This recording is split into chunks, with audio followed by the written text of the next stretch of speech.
men. It has never been presented for me in a way that the only person that I see doing it really well and doing it legit is Musam Seleko. I dig that guy. I'm like, if this is the model, why is he doing it? Why is he doing it well? Is it not to sleep around as well? No, you're not. As well, but you can see that this guy, he's about bringing his family together. He respects his wives. They have beef amongst themselves, but obviously, as women, as we've seen on the platform. Obviously, as women, it's because also that the situation of polygamy and polyamory is very different from a female perspective than from a male perspective. You don't have to interact with other males in the circle, but I must be the one to adjust and interact with other females. If it was opposite way around, where I brought in other men into the relationship, and then you'd be so say, oh, obviously they're not going to get along. Duh. No, it's human nature. Maybe the solution is for the woman to not interact. Maybe the solution is for the women, but the problem that's my preferred polyamory, by the way. No, but the problem is that the kids. Because the kids must know each other. Why must the woman interact for the kids to know each other? What is the point? Okay, maybe we must rephrase. What is the point of it? If you're saying that the women mustn't interact, sure. Then what's the point of it? You bring the kids to me. Umdeni? You bring the kids to me and they all chill. And sometimes bavashelu anti banbani, but you don't have to engage or do anti banbani. It's got nothing to do with you. So that's polyamory in the context. Are you gonna give us a smart answer? Why is your tone like, serious? So look, if you look at back in 1965, Sizwe Dube, how are you doing, bro? Welcome to Dope Conversations. We're not doing an official intro, but I'm honored to have you here. Shout out. As one of the crew members at what was the Penal Show, what will be the Convo Show, working at Tribal. Shout out. So why are you in Istembu and why are you breaking women's hearts? I'm not in Istanbul. Yet. Never will be. Oh, kwala. Sabong. Makwala. No, I think there are people who are built for these things. And then Guba Nabantu who, like myself, I'll be swimming in the ocean. Huh? And I'm not equipped to swim in the ocean. So the ocean's got a lot of fish. The ocean's got a lot of fish. Yeah. That pool, you know. Give us your smart answer that you were giving us.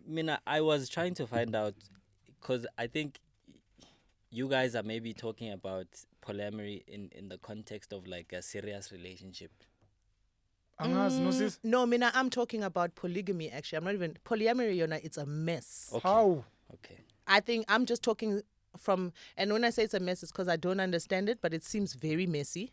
But I'm talking about polygamy. Okay. Yeah. Okay. Please answer the way you wanted to answer, and then we're gonna backtrack and do definitions. But answer however you wanted to answer.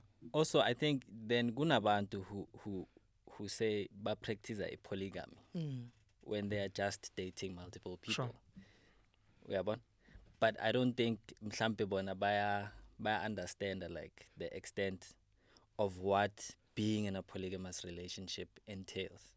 I agree. So sometimes just because the word is out there and, us engage you with the definition and what actually the requirements are sometimes. So what does it entail? Because I think for me, when you guys spoke about the fact that ingane, fanezazane, all of those things. And I'm like, Ingane, but namachita atibona banestembu. Sure. Kanjani? Like when, check ali emakhoneni, Airbnbs, amahotela. Asistembu leso. Ama short time. Amahotela queens. Yeah. Amahotela kings and queens. Yeah, so it's interesting, this thing. Nosisi polyamory triggers her. Does it trigger you? Do you think it's okay? Are you like, hey, look, khona abantu that are built for it? I still think Nabantu are built for Why? this thing. Why is there anyone? What's special about your dick that it must fucking get more than one package? You're talking two separate things, not polyamory. Polygamy. We'll get to it. Because polyamory is when we both. No, it's not. That's why we'll get to the definitions. It's open to all genders. No, polygamy it's is not. the one that's not open to all not. genders. Oh, okay. Sizwe fethu. Ukraine is Tembu. Well, it's Tembu somjolo.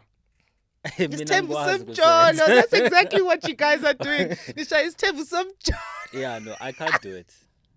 I personally can't do it. But you support it for some people. And if so, in what context? Whether you want to say polygamy, polyamory. Look, I think mina, if unestembu, like Nosisi mentioned, Tina Sazumseleko, because he's on TV, Sure. media, whatever. No Zuma. Ubaba. Oh, You know? come on. So so in their context, at least I have some kind of respectable image that I can reference. Okay. I think in that context, ngiyakwazi ukuthi okay. But it's still greed. No, it's a question. Sorry, that's a question. To opt into this greed. I'm asking your opinion. Do you not think it's greed? I don't think it's greed. Okay. Because then there are adults who are saying, mina, I will enter into this thing. Okay. Give it under your leadership, all of that, under this one household. And that's okay. That's completely okay. I also think it's okay. I'm not triggered by it. Polyamory is not what you say. What's your understanding of polyamory? My basic understanding, I'm not going to Google it. My basic understanding is when if you and I are in a relationship and you decide to bring in another partner into the relationship, and then I also decide to bring in another partner into the relationship, but those other partners also bring in other partners into their own relationship, and then the other one has got, yes, it's a network. Spiderweb. Yeah, it's a network of relationships.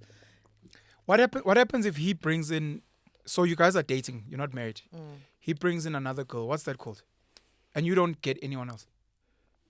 You see, that's polygamy yomjolo. That's what most people are doing. Yes, that's slang. I'm saying, what would you call that in English?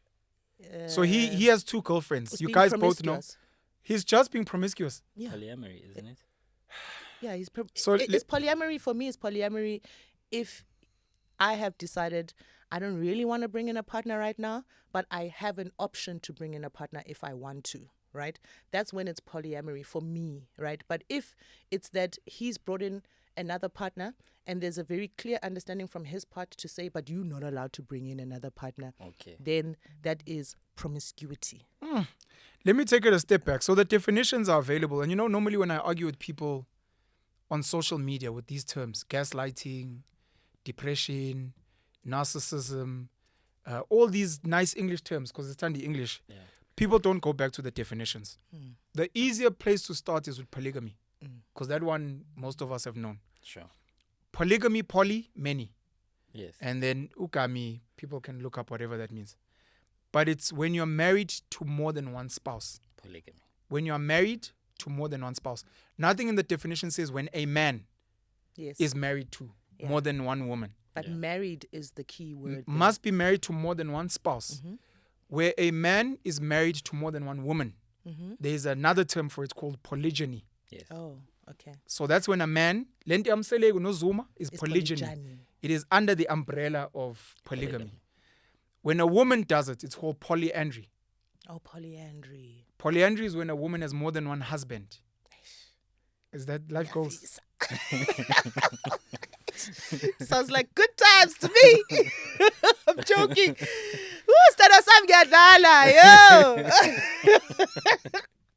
Let's take a moment to breathe. Okay, that's cool. Stop laughing so hard and enjoying that one. I'm just saying it's cool. Why weren't you laughing this hard with polygyny? No, because I relate. You know what? Sando sam polygyny yazi ngithole kanzima uyangisinda. Akangisindi, that's why. Oh, akakusindi. No, ngiyamkhona mina. Ayimela sindi umuntu. Kumele ngimfundise usinda kanjani khona umama uzothi hey kwaze kwanzima. Ngicela usizo. So that's marriage. When it comes to dating, intimate relationships, and by intimate, not everything is sex. It's like, this is my person. We kiss, we hang out, we go to the movies, and we're not just friends. It's more than friendship. We hold hands. I'm territorial about them kind of situation. Poly, again, many. Amory is now from amor, which I think is love in Italian or something. So that is more than one love. You can have different types, again, the branches, and the terms go wild. There was a time when I think it was speaking about parenting, and there were some terms I found that I'd never heard of, because we speak about blended, but there's actually more terms when it comes to kids and. So with polyamory, it starts becoming messy, especially when you add LGBTQI+. But the bottom line is that when one person has more than one spouse, they are not married to. Yes. That is now polyamory. Yes. There is no definition that it must be a man. Izinto zenu lezo. There is no, it's not okay. Okay. There is no definition that says a man with multiple women is polyamorous, or A woman. it can be a woman. Mm. And knowing the definition, does it say the other person has an option to have people as well? That's where we start using terms like an open relationship. Okay. But there is a form of polyamory which we can call open polyamory, where you can have, and Nakona, we can decide how many is the limit. You can have a match it out two, or you like, look, we're polyamorous because I've got you, I've got Tusabile, and you have other people, but it's only women. And that's the arrangement. Kind of. Yeah, here's one thing in short. How convenient. Nami mhlambe ngudidi. No, not Udidi. I'm sorry. Sorry to Sean Combs. Sorry to Sean Combs. Mhlambe I'm whatever guy I am. It's like ngithanda amachita mpai. But I'm with you, and you'll be like, look, he's polyamorous because he's got a gent, and then because he's bi, I also have my own gent because he's got his gent, and then we have us. But the most common one is the closed one, where, like polygamy. When people say polygamy, they think of a man with multiple women. And normally in Nakona, there's normally a cap. Yeah. Maybe 2, 3, to be fully honest. Once you start getting to 5, 6, we don't know what the hell's going on. What you doing, bro? So even Nomjolo, normally it will be a man, normally, and he'll have 2, 3 women. The idea of a woman having more than one gent is where we speak about Tupfebe and those things. We don't call it polyamory. That's crazy. That's where we speak about Mufebe. That's where we start using terms. That's where we start using real terms. Like hey, there's no English term for this. We are fair. So those are the terms. But these are the double standards that I have issues with. I guess Why for would me, you have an issue with the double thing standards? that makes me feel uncomfortable always is that this stuff is always in favor of a man. Like a man is the only one who's hypersexualized, and I've got boy children. So it's really a problem for me to live in a world that says that men are hypersexualized. You know what I mean? Where men, they can't deal with one. They must have many, because if their one is not giving them sex during this time, they can't live without sex. So there must always be sex somewhere. You know what I mean? And it's like, I feel like they should. I feel like that is a core issue around even the.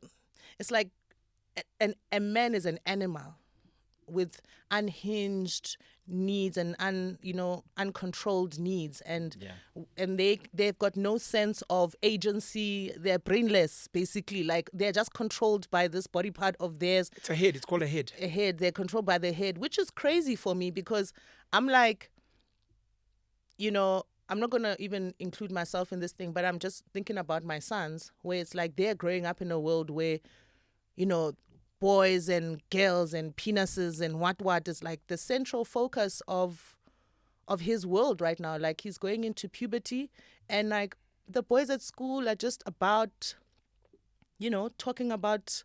Does he tell you? He didn't tell me per se. I heard through a friend of his who had come to sleep over to say that, one of the kids had seen him in the bathroom, for instance, and then next thing he was the talk of the school for the week, And your son? Yeah, and I just said to him that... Is he packing heavy? I'm not going to say that because we were like on a public platform and this lives forever, so I respect him. But what I'm just saying is that I said to him that, you are hitting puberty earlier than your classmates are hitting puberty. So, obviously it's going to be different. But I know, like, he was in boarding school, for instance, grade 4 and grade 5, and he was with older students. And, those boys also, it was like, this thing around like pornography and sex. It's like, boys, it's just sex.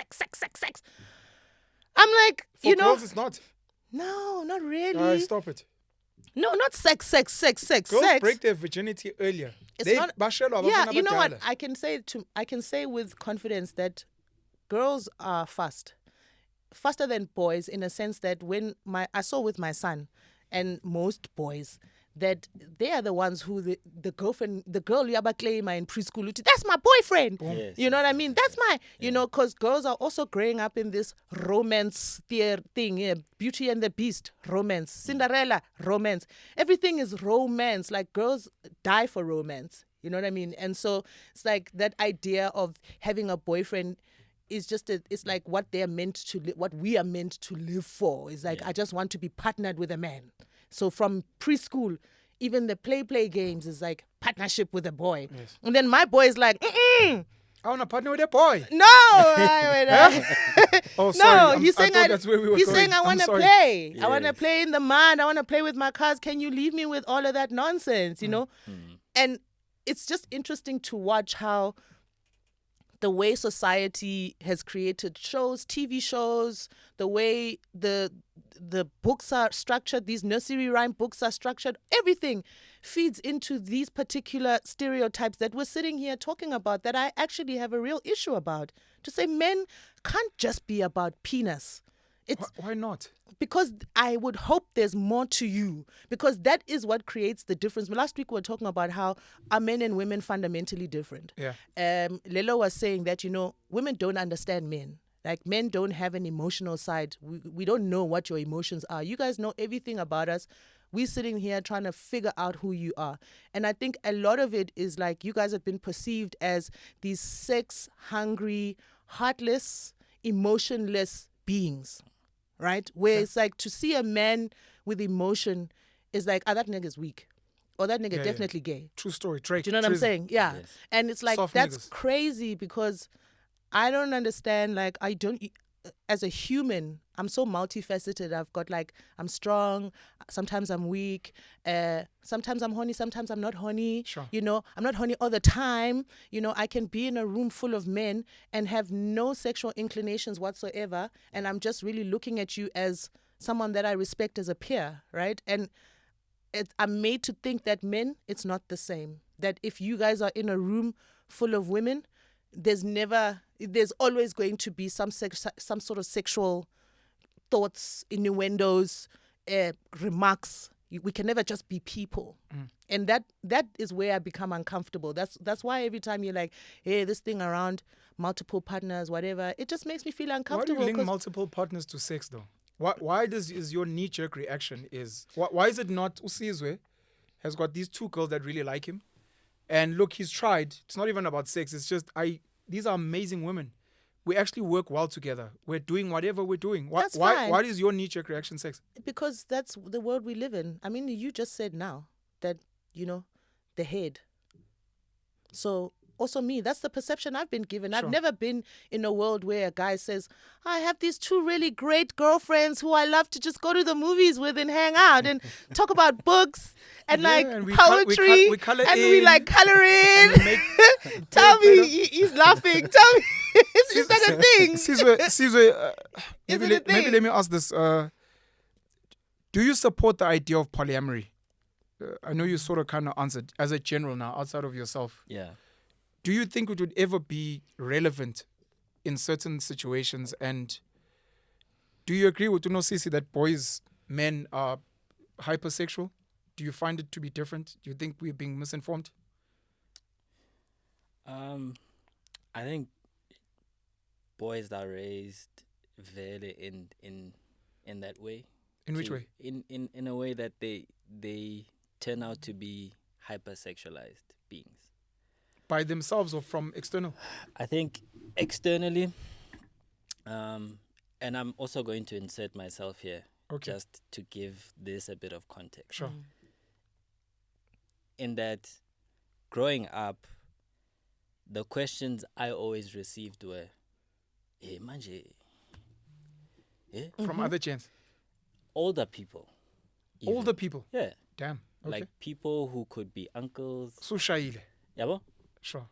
Ungathatha isikhathi eside mfana. Hey, ubovakasha lapha. Sure. You know, and it's like there were never conversations around, do you understand what that thing is first? Before you can say, like, have you visited sex? Then that thing it's like a seed, you know? Yeah. It's planted in your mind, and then there's pornography. And then now, you know, I tend to look at it as like a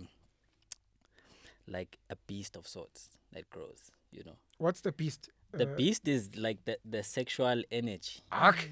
Yabo? Sure. So over time, that thing grows because pornography is, it's not real because it's a fantasized sort of realm of sex. Yabo? So you engage with that thing a lot. With what thing? With pornography. Oh, you were engaging with pornography a lot? As a kid, yes. When? Yes. Yeah, Oh, damn. can I ask from what age?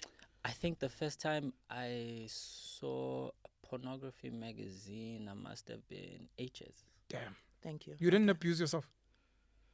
As in wanking. No, please carry on. Sorry, let me grab it. That came later. Like how old? I think. Hey, you got your face. This is the mother of a son. These No, are no. loaded That's questions. That's fine. That's No, what I I'm want just to saying. know. I'm just saying for you. Be careful when you're like, yo. The thing is, she's gonna be like, my son. Intwana might catch strays. That's all I'm saying. Let's protect the lighty. I suka. Protect the Let's lighty. protect the No, light. Pella, there are other people who are gonna watch this, you know. Who want Yeah, the but same just be careful of the information. questions coming from the left I here. get. All I'm I get- asking is, when did you start scomoring? Yeah. I think wanking was probably around like 15, 16. Oh damn, that's late, huh? Okay. No, I mean, okay. I mean, yeah. No, I hear that. I hear that. No, I'm only trying to put it into context. So when when did you start? Never. No, It's a sin never in the started. Bible. That's a disgusting act. I'm Ew. genuinely asking. No, on a genuine, I was exposed to porn much earlier because my father had porn videos and magazines lying around at his house. They weren't on the table for consumption. They were stashed. Yeah. But we little dumb boys. found the abathanda izinto. stash. So it wasn't even a hidden stash. Yeah. So my brother and I would find it. There'd be times when my father would leave, sfaka my cassette. My brother would obviously have window duty. And then sbuge, kind of. We were very young, extremely young. I almost feel like I was exposed to pornography at earliest of consciousness, whatever I could see. And Seriously. yeah. That thing messes with how your brain works, because like being an older person now and looking back, it's like khona nje imbobo encane, I was peeping, right? And when that thing was made real in my world, I bulldozed through that thing, and What like thing? I opened the world of pornography, right? Oh. Because like yourself, I found a CD, a porn that belonged to an uncle of mine. That then opened me up to going to buy the stuff for myself. Does this show the difference in our ages? You found a DVD. I found a DVD. And I'm talking about VHS tape. Okay. Yeah, I found a DVD. Yeah. Oxala, it's always been there. Yeah, You know, I think he had forgotten it ngaphakathi kwe-DVD. Okay. So when I switched that thing on and I was playing it, yadlala lento. And then you press stop. You're like, sis. You know, I did press pause, and then What? you know, Hey! What's this? you're trying to, Like, make sense of what you just see. and then I carried on watching it. You know, Eish. And then the habit of buying the thing myself. DVDs. Yeah, I mean library, because this is where I used to buy. I'm being real. This sounds like Yeah. a plug, and I don't know if we need to be plugging people. I don't know if man. people still watch DVDs. You know? You don't know what? I don't know. Then why are who they has a selling them on the DVD player? streets? I mean, it's Library, plug a match. yeah, like library. Konala, where KFC is, there used to be jitas there who sell these things for like $5. Okay. Facts, yeah. Yeah, you'd find like all sorts of So you whatever. passed there. I mean- Confident. Look, You weren't hiding. You weren't like, I'm this kid that you don't know. So that's my thing. Aungazi, angwazi. So I don't care how you're going to look at me. I give you the R5. But obviously, you're kind of checking the coast. Because you're like, "Ish, khona umama la ungibonayo ukuthi ngibhekeni But la." that thing is too small. But the anonymity of it Yeah. allows you to be. Because it's like these people don't know me. I'm here, I'm in, I'm out. I buy maybe 3 at a time. Damn. I'm gone. The How poor- old were you then when you were buying? I was in high school now. Okay. So yeah, I think that period. This was the masturbation days. No, I only started masturbating At when I was 15? in grade 10. Grade 10. So okay, yeah, 16. 16. Yeah. But I mean, you're buying porn to masturbate. To what? To just watch it? I used to just watch it. Interesting. Just watch. So there was also And the get thing a boner. get a boner. That's And that all. was good enough. That was good enough. Hey. Interesting. Because there was a phobia of Catching using my hand and touching myself. Phobia. What Yeah. was your phobia? I don't know what the phobia was linked to, but like I just couldn't do it. Like I a think story maybe that an uncle or an aunt told you. I'm just trying to think about what My story mind, I'm going to maybe- tell my sons to Oh, be like, Not They necessarily. say, what if I think, break this thing? I What think if I fucking strangle the shit out of my dick? it was a fear of sex, Okay. So in my mind, the masturbating was like having the sex. Why were you scared of sex? I don't know. To me, it felt like a really, really like deep thing Mbali to says do. it's the Bible. You know? Not the Bible. It's mothers. Mothers try their best. No, We do. it But I wasn't the doubt it. Bible. And it wasn't your mom? I think maybe my parents in how they were talking about, not necessarily also talking about sex, because they were not talking to Sure. me about sex. They would find out I'm dating, and then it's like, Uzokula. Uzoprekisa ingane yabantu. Yes. Impilo yakho is gonna fucking shut down. yes, Hey, mothers know? try to put that demonic Uprekisa- spirit. No, it's not. I don't think it's a demonic spirit. It is the truth. It's a demonic Ukuthi spirit. It's a when you demonic have spirit. sex, you the likelihood of you impregnating or falling pregnant is high. That's a fact. yes. So, But you guys never when say you- good kumnandi. who the hell is going to say to their child? Can I tell you a story? Just an anecdote. It's a funny story because I was stupid. Yeah. In standard 9. Damn, she's also What? exposing her No, age. not standard 9. Grade 9. Ne? So that's standard 7. Form No, I Form form what? 2. No, Unanga so diagnosis? grade 10. I was in standard 8. Yeah. kwakhona ama-classroom noma nanisa Wow. Sorry. Anyway, ngifunda under a tree. so yeah, standard 10. I had the boyfriend, and it was my first time really exploring. Grade 10? Yeah, grade 10. I was 16 at the Okay. time. Yeah, grade 10, not standard 10. Yeah. So I'm exploring. You're kissing, light petting vibes. And the dude ejaculates on my school uniform. Yeah. Ne? Through his school uniform. You're not... I know it's an anecdote. I want to share something with No, you. is this a real story? It's a real story. No, I'm trying... I thought you missed something. He We're petting. You- Auntie you said guys were heavy dressed. petting. We were dressed in our clothes. you were grinding. Yeah, we're grinding hard. Okay, yeah, This don't is say like the- petting. What the oh, fuck does that mean? It's You guys petting. were grinding. It's petting. So he came. Yeah, so he And came his sperm came through the pants. through the pants onto Damn. my skirt. Ne? So now, for me, I don't understand what sex is. Ne? So I'm like, holy crap, I'm pregnant. I'm pregnant! I'm fucking pregnant! I am pregnant. So Yeah. I go home. I'm freaked out. I'm like, my mother comes back from work. I'm like, nah. How am I going to... Okay, we're going to figure this thing out. I think I leave it for a few days. Then I started getting pregnancy symptoms. Of like course. I had a phantom pregnancy. Yeah. Yeah. Because I was just definitely pregnant in my mind, right? So the morning I decided I'm pregnant. This is it. Like, I have to tell my mother because my stomach is going to start growing. You must understand this is all happening in the course of 2 weeks. So I have no clue. I'm sure the stomach is already It's feeling already biggish. feeling like big. Yeah,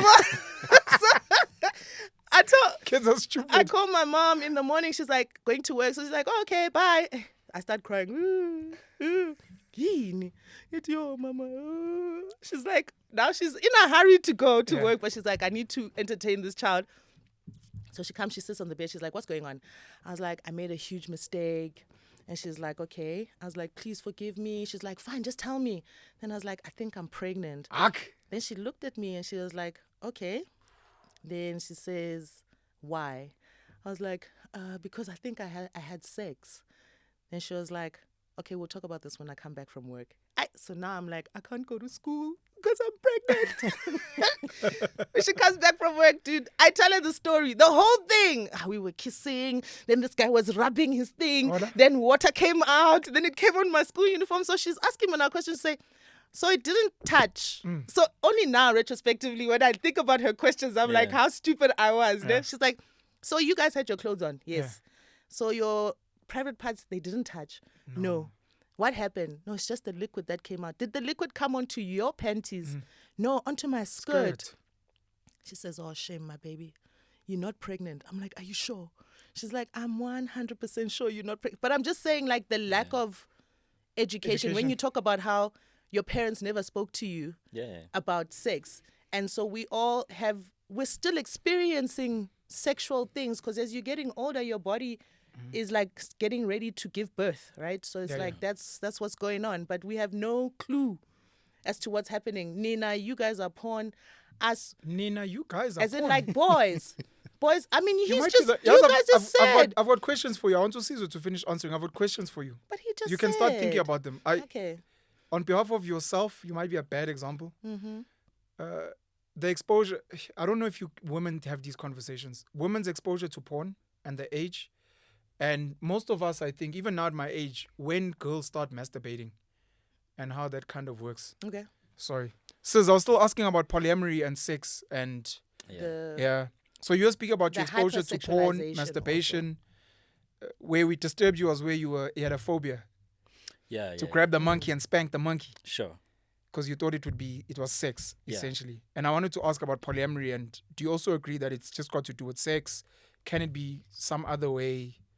And just generally how you feel about it? I think people who maybe subscribe to these things on a technical level, sharp. What things? Polyamory? Yeah. Polygamy. So if someone, I've never heard someone, maybe the circles I interact with, but I've never heard someone say, it hasn't fit to me, I'm in a polyamorous relationship. Or a girl saying, you know, and we are all consenting, we know each other. An open relationship. You know, I've never heard someone say that. Yeah. So I think definitely there's a convenience of just having sex with different people. You think it's a lot of it is that? I think a great deal of it is that. Okay. Because I think now more than ever, and Angas, because like this is my generation. I'm only like an adult now, you know.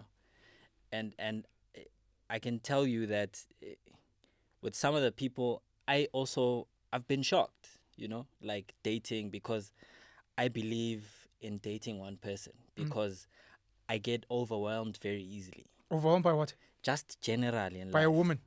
Generally. No, I don't understand what you mean. So what I mean is that I'm very rigid like that. You're overwhelmed by people's energy coming into your life and you having to change, those kind of things. I'm overwhelmed by energies, so I can't separate myself. Yeah. Into anything. Okay. I like to do one thing at a time. So I've come across like ladies, you know, and we speak, and then they're like, so like, you know, this thing of like monogamy is not a thing, and I'm like, good for girls. Yeah, and I'm like, okay, it's not a thing in what sense? Like, in the sense that mhlambe you wanna build with someone a relationship, or in a sense that mhlambe, you know, you wanna ziggy and we're good. Yeah. Is that it? But we don't get that deep in the conversation to break things down to that level. I think definitely people, the convenience of you know, to keep things interesting. Can I just say something? No, you don't have to put your hand up. Sorry, this is not no, I just Kaya FM. No, I just don't want to. With Sol and Dineo. I want to make it's sure a safe space. that, you know, it's known that I want to say something in case you wanted to say no, something. I think we as the men give you permission, Mama, thank you so to much. take the floor. Leaderships. Yeah, gumele, Mama. No, but you must remember my questions and maybe you can answer them while you're here. So your question. No, don't worry. Yes, say what you want to say. I remember. Okay, so my thing also around females, and we talk about it a lot with the guys here at work because it's a different generational thing, right? Yeah. And that as females have kind of consciously existed in my mind, you know, my reference would be my grandmother. That's the oldest female that I know in my life. Then it would come to being my mother. Then it's me, right? Sorry. So a lot. You don't have daughters? Me? No, I don't have daughters. I think you'd be an amazing mom to daughters. Sorry, please continue. I don't think so, but anyway. I think so, but please continue. So a lot of us females saw our grandmothers going through a lot of shit with our grandfathers, for instance, right? But also socially, we understand that, you know, the father or the mother, a lot of our families were separated, right? So that family unit thing wasn't there. And then, you know, some mother, the idea of the thing of infidelity and men having children outside of relationships, you've got a stray sibling somewhere out there. Jeez, you chose to use the word stray. Maybe not stray. Okay, you got a sibling somewhere out there, right? That's a thing that young girls have experienced and seen through their mothers. They've seen their mothers crying. Yeah. They've seen their mothers saying, "Hey, this man, no, whatever," right? And then you start in relationships. Now, my generation, I'm 41. We in relationships. Oh, niggas are cheating. Oh, heartbreak. Heartbreak Hotel is where we live as females, right? It's like all those romance songs were all about, why are you breaking my heart? You know? So that's the life that we lived. It was like just a normal state of existence as a woman that when Anje, you're going to live at Heartbreak Hotel. The young girls have taken the power back. They're young, and when I say hate the words you're using. I hate the words you're using. Carry on. When I say taking the power back, I mean the way that females are operating now, I think is a defense mechanism, a construct of where they come from. Yeah. They are trying to protect their hearts, to say that, you know what? Typically in a relationship, I'm the one who's living at Heartbreak Hotel. This nigga's out here cheating and whatever, and I'm the one who's pining. So I'm not going to allow myself to get into a relationship and make this guy think that he has some level of control over my heart, right? Yeah.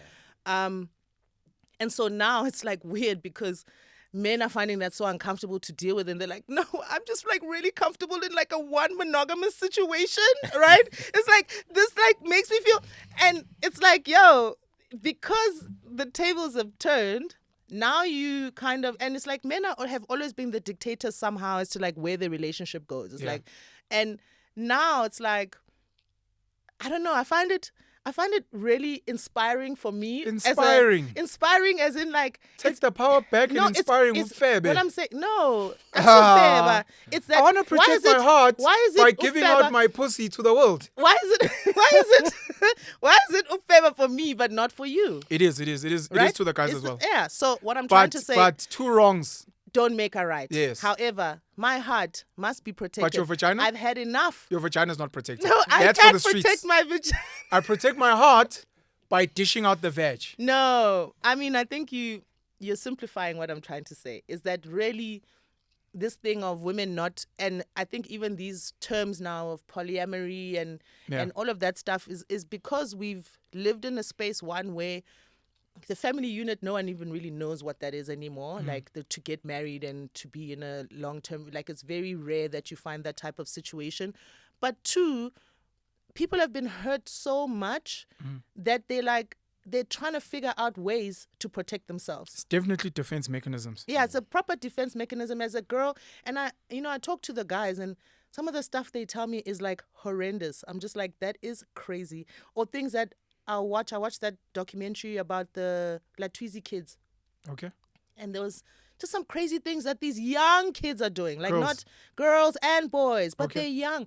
The girls and boys, but it's like the girls are like living out the little boy's fantasy. So like this pornography that they're consuming around like group sex and whatever is things that they are engaging in like in high school. Where did you watch the documentary? Where did I watch the documentary, man? Man, when we all found out about the Latwizis. Yeah, is it somewhere on YouTube? Somewhere I think it is on YouTube somewhere. It's called Latwizi. I'll find it. These kids that would get into malls and... Yeah, and mob the malls. And then the things that they would do in the bathrooms, where it's like kids are just having like live sex in the loos. And that's why part of the recording. I don't know if they're recording, but it's like that was the whole thing around these Latwizi kids to say, it's not just a bunch of kids chilling at the mall. That's great. I'd love my child to hang out with a bunch of other little kids at the mall. No, but they're like terrorizing shops. They're having sex. They're drinking. They're smoking vapes. There's this whole world that's happening. Yeah. And it seems like the younger the girls are getting, the more this then exposure to porn, right? Because it is now like a ownership. We're trying to re-own and trying to figure it out. So the girls are also now more exposed to porn than we were. When we were growing up, I wasn't even interested in porn because most porn was females. Yeah. It's like... And white females. Yeah. So I was just you and I are almost the same age. Porn was just... Yeah, like... See ya, while you guys may not know this. There was a time when porn only had white people. Only flat asses and small white dicks and fake breasts. Later on, boy. Yeah. When the blacks got in the industry. You know what happens when blacks get into an industry? Hey. So for me, I missed it. And when the blacks got in, I was out, and it was a weird thing for me. It's even weird. Like now, it's very strange to see black people having sex. Because my mind is conscientized on only seeing white people intimate. So it's like on TV when Archie Moroka was kissing somebody and he was like, You know what I mean? That wasn't natural. Yeah, it's like We don't need to see that again. Okay. But that was like the thing around Ishmara black people, we don't know how to caress it, because Tina, we've only seen white people on TV, French kissing and whatever. So my mind is proper blocked to black porn. Like I can't even. Yeah, I'm actually thinking, Jay, watching black people, even in our soapies, kissing, for some of us It is feels weird. Yeah, and that's just But on the Bold and the Beautiful, every day, Brooke is kissing everybody, even the daddy. Yeah, even the daddy. But we just Eric. but we out here like, and what I'm trying to say is feeding back to your question around when was I exposed to porn? Yeah. And I'm saying I was exposed when it was white women on Hustler And Scope. magazine and Scope. Come on. And- You guys know nothing about that. And Emmanuel. Hey. That was our first video Emmanuel? exposure. Yeah, ETV. ETV was doing the most. Late night dial, on mute. dial 4664. Dial sex now. Sex. Oh, dial sex. Dial sex. Yeah, Butibu. I can't believe that was on TV. Everyone was awake at that time. That That's when was crazy. presidents should actually hold their announcement. After After Yizo. he's Yeah, but that was so- insane how it's like there was how they could even allow that on a unsubscribed channel. It's like everyone has got access to ETV. Soft porn though. There was no penis, there was no vagina. There were That's boobs. just way too much though. But like it was soft porn. No, but it conscientizes people Yeah, in a way. yeah. exactly, and a No, lot of I'm kids. trying to just answer on yeah, this. a lot of kids. It's just open. Sure. It is Kind of. It's still open. It's not, I mean, it's a not lot of what's kids. described as hardcore. It's not hardcore, but Triple it's X. Triple Caesar X. knows all about that. Bree Street. I say KFC. 5 rand. Okay. So yeah, late exposure to pornography. Early but Masturbation. late exposure. But masturbation, really early, I think. Masturbation, I would say, thank God my family doesn't watch this show. Hey, like they just don't care to listen through Hey, to but the you also end, don't need to you tell know? your own story because maybe we also don't want to hear. Ah, it's okay. It's not No, just about I'm your just- family. We I'm also just- don't want to be No, traumatized. but I need to. We're talking about exposure to masturbation first time.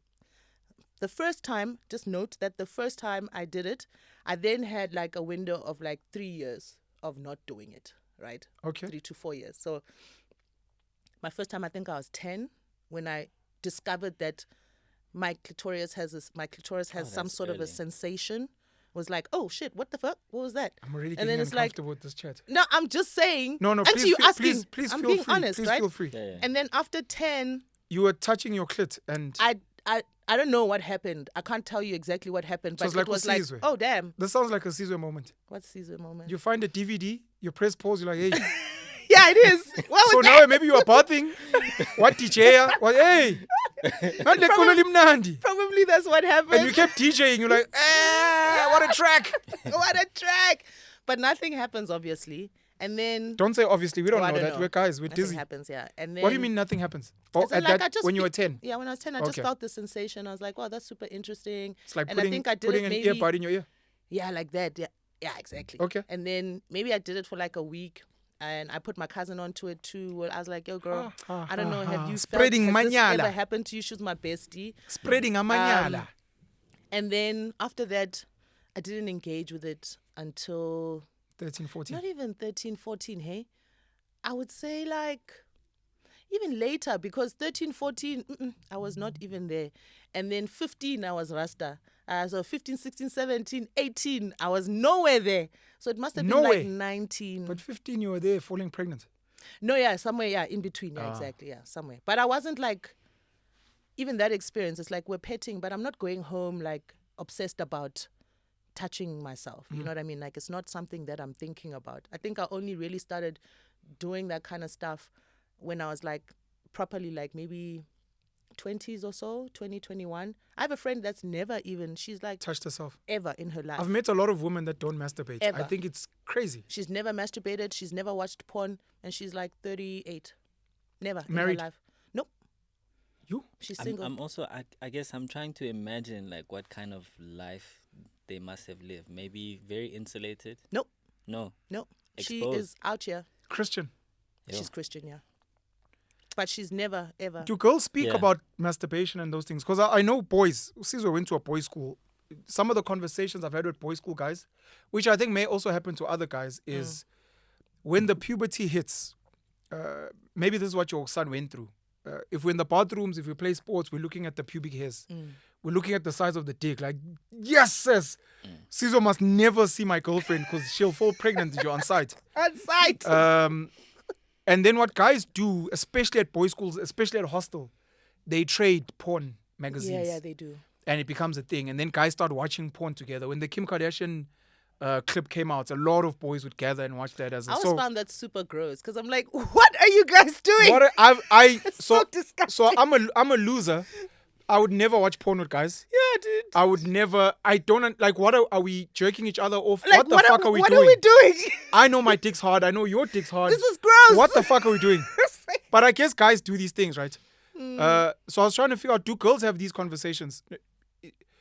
It seems your life was different, but have you ever heard? I have had them. That girls speak about, oh my gosh, we'd share porn, or we'd send each other clips, or maybe girls send each other pictures of their vaginas or something. No, we don't do that. We don't do that. And also we don't have, again, we're not growing up in the same, I think it's... We can't speak for young kids now. I'm just saying from but our the biology ladies, is that our private parts don't grow out. So there's no reason for us to talk about private parts because every time we see them, it's just covered up. You know, the only thing to really talk about is like, your breasts, because everyone's got a butt. So it's like, so the discussions around, like, I think the entrance to things like pornography and things like that starts with, oh my God, Usbanban has got pubic hairs. Usbanban is, look at his penis, it's so big. That's where the beginning of the conversation starts amongst boys, where we don't have that conversation starter. Yeah. We just like out here living our lives. The only thing that we talk about, that I've had discussions about, I don't know about other women, but I've had with my friends and stuff, is like sex. When you're having sex, is now to talk about the sexual experience. To say, I don't know, it's like the first time I kissed someone, I definitely told my friend that was the most disgusting thing I've ever done, and I'll never do it again because there was so much saliva. Like, ew. It was ill. He put his tongue in my mouth. Ew. OMG. Yeah, those are the types of discussions, the life experiences, the living out the things. It's not the fantasy. We don't live in the fantasy. Says, I know we had a chat on the panel show about sex and porn and educating our kids. Yeah. Your understanding of wet dreams, and I know we've moved away from poly what. I think I'll bring it back later because I want to share my thoughts on it. Sure. Just, I don't know, man. Just your thoughts on masturbation and wet dreams. Because at some point, I've never had a wet dream. And I know you asked earlier, I never answered you on masturbation. If you had wet dreams, if you heard other guys have wet dreams, and what that is a function of. I know we're not experts. We're just talking. Yeah. My thought was always, if you're not masturbating as umchita, you will have a wet dream because there's a build-up. Someone needs to come out somehow. Misubanjo is dula somoya is what they call it. Yeah. I don't know if you have anything to say about that. I think I only started getting wet dreams right after I was exposed to porn. So I was exposed to porn at 8. Sure. So around maybe 2005. You were how old?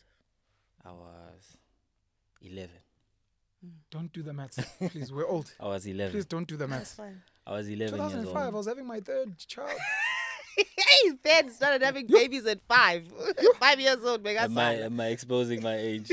Don't use years, please. Just say when I was. Yeah. Just say when I was. 2005. 11. Yeah, so that's when... You'd go to sleep and then you'd wake up wet. Yeah, so then you wake up and then, you're wet. But it's like Angi Kamed, you know? Are you wet like pee? No. It's a different, it's sticky. And then... I've never ever had a wet dream, so I'm thinking about it now, yeah. It's basically semen. Sure. So, and then fast forward, I'm still in... Forget the fast forward. When that starts happening, you're not scared. You've heard about it, or is it freakish for you? Like, what the fuck? So it's freakish, but I don't have an outlet. So I then hold it in. You don't talk about it? I don't talk about it. Yeah. Until the one moment where... And then one of my friends, I think the teacher was out. And then he's like, hey, Mfetu, come see. And I go, I see, he shows me pubes. And then I'm excited. His pubes. Yeah, he's like, hey. Boys are so gay. And I'm like, hey, Mfetu, I have the same thing. I show him, and then the other guys are like, what are these guys doing? They come through. I'm like, hey, Ngobi. Ish, I said a name. You said a name. Ngobi's in shit now. Ngobi and his woman now are like, you. She's like, how stand us up? You were showing other men your penis. Oh, my bad. Anyway. So then then I'm like, yo, show them. You know? So he shows them, I show them, and then the other guys get comfortable and we show each other. Sure. That then opens me up to say, hey, Yasmin that's what happens. Yeah. You know? Then another friend says, yeah, same, you know? And we'll ask each other, what's going on? And then some time goes by. I think we had a male teacher who used to observe us quite closely, you know? We're young boys. We're starting to feel things, you know? So we're also being naughty and we're touching girls inappropriately. He gets close. You didn't know at the time that it was inappropriate touching. It was harmless. To us, it's like siyadlala, but it's like he comes close and he says, you know, like, this is not good. I'm going to keep it here. I need to reprimand you guys so that it doesn't happen again, so that this thing doesn't become a big thing, right? But you guys are feeling things. Are you getting wet dreams? So we're like, no, what's that? He's like, when you wake up in the... Like, yes. Then it describes that whole thing, yabo. Then it becomes easier for us to sort of understand what's happening with our bodies. But I think also it's tragic that and like we have parents, but they don't say, hey, yazi lento phila kuyona iyashintsha, you know? And this is how it evolves. You feel these things, they're nice. So when this happens, come, let's talk so I can, you know, familiarize you with the changes. This world. You know? So we go into the world, senza nje, you know? I mean, some of us, we don't get the intervention of that teacher.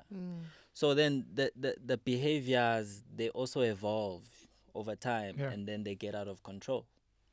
I don't know what our parents were thinking. This is one of the things we spoke about. I think last time, when should we start teaching kids? How should we teach them? I don't know what our parents were thinking. You know, it's interesting because also what you're saying around you guys through your learning, you're now starting to like touch, girls mean something different now for you, right?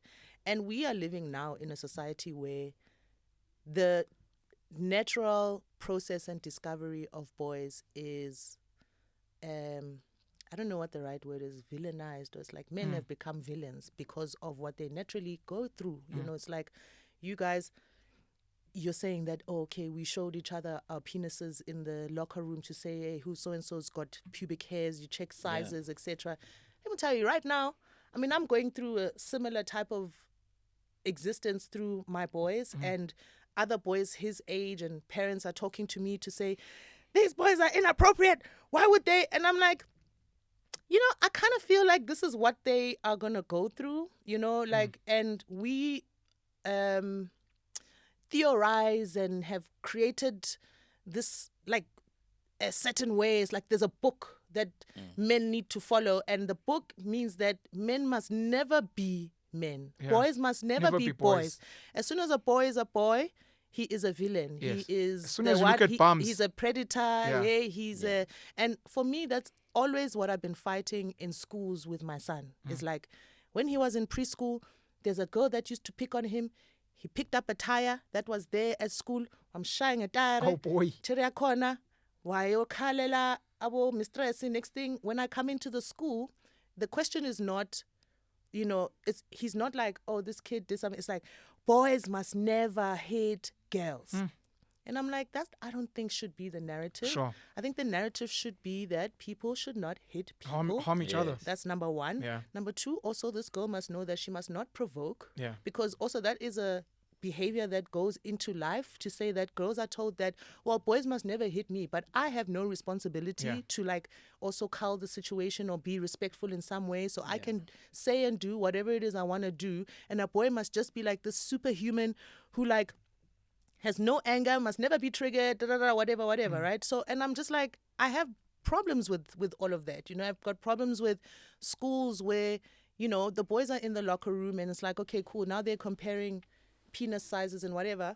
And I find out, you know, maybe through a friend of my son's, and I ask him and he's like, yeah, but that's whatever, right? Yeah. And I'm like, okay, cool. As long as you understand what's going on. And I'm like, the only thing I can do is explain to you and say that those kids haven't reached where you are, but they're going to get there.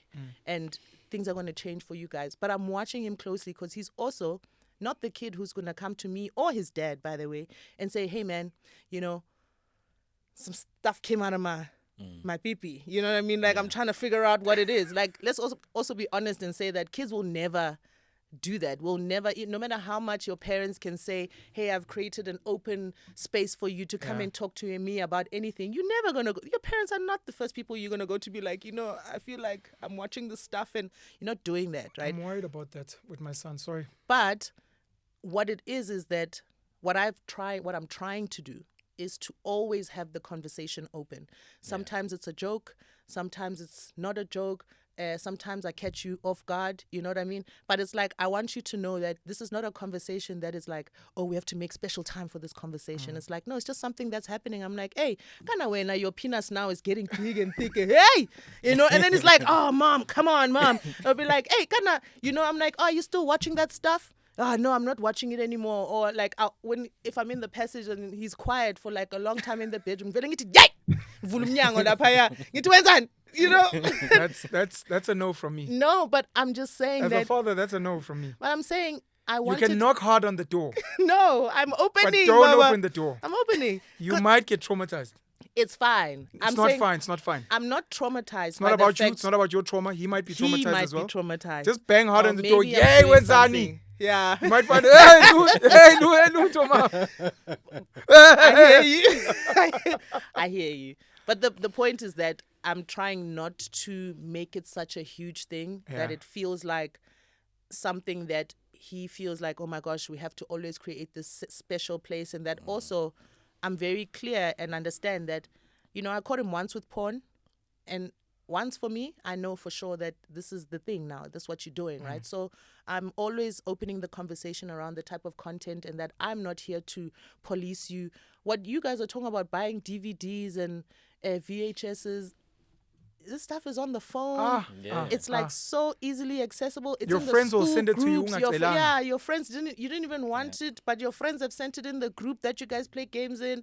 Like, it's too accessible. You know what I mean? So I'm like, dude, I can't like police you the whole time, but I also am conscious of things that are happening because of his age, and that nobody, even at his school, is willing to have the discussion. The parents of the other kids have also made it like some sort of bullying or like category to say that when boys are out here looking at each other's penises, it's just highly inappropriate. Yes. And it's like, I don't know, like, is it really highly inappropriate? It takes one boy to be like, I felt uncomfortable. You're looking at my pubes. Now it's like, oh, you guys are pressing each other. And you're like, what the hell's going on? Same thing happens with girls. Yeah. One girl, they touch my bum. All the other girls are like, but they do it all the time. It's like, no, you guys are all victims. Please come in. Let's get a counselor. And you're like, no, we're not. We're not. So this is, and again, it's like, I think we need to, I mean, it's a broader conversation, but, you know, just to speak to what he was saying around, like, not being able to speak to his parents about it and learning on the streets and actually showing each other penises, that I'm shocked, because I'm like, damn, that stuff is still happening right now. I've got a 13-year-old son who I've heard of stories like this happening in his life, which now means that I understand that that's what boys go through. You know, that's part of your thing. We've got sex ed at schools, and so many parents have lost their marbles because they don't want sex education, which baffles me, because number one, you're meant to find out what is it, because yes, we don't want kids watching porn at school as part of education, but if we're not going to have the chats about these things, kids want to know, at this age, what's the average size of my penis? Where are they going to learn? Ma'am, I've got a vagina, but it feels like it's hanging, or is there something wrong? Oh no, there's something called having long labia, or whatever the case. And breasts, not all girls don't have breasts at the same time, and menstruation, and boys must understand those silly things, like if you're kissing a girl and you ejaculate, it doesn't mean that she's about to fall pregnant. No, apparently they said if we kiss and we hold, and then if I come, you're going to fall That's pregnant. it. But you guys are dressed and you're standing upright. And you're like, okay, I think I came. She's like, do you think I'm going to be pregnant now? You're like, well, I kissed you hard. I think, yes, definitely. And my dick was hard. So I think definitely you probably want to be pregnant now. But we can try it again tomorrow. You're like, see. I don't know why I'm not pregnant. And you're like, okay, maybe let's kiss some more. Exactly. And you're like, but you guys are dressed. And you're like, yeah, but no one taught us. So I think sex ed is important. And you know, the sad thing about sex ed for me is, as grown-ups, we don't have sex ed. And porn is not enough. What do you mean as grown-ups? I learned to understand women and how women think, because from a young age, it's one of the reasons I love co-ed schools. I don't prefer boys' schools as much as I love boys' schools. I used to love engaging with the girls, and there'd be free periods, so we wouldn't be showing each other private parts, luckily.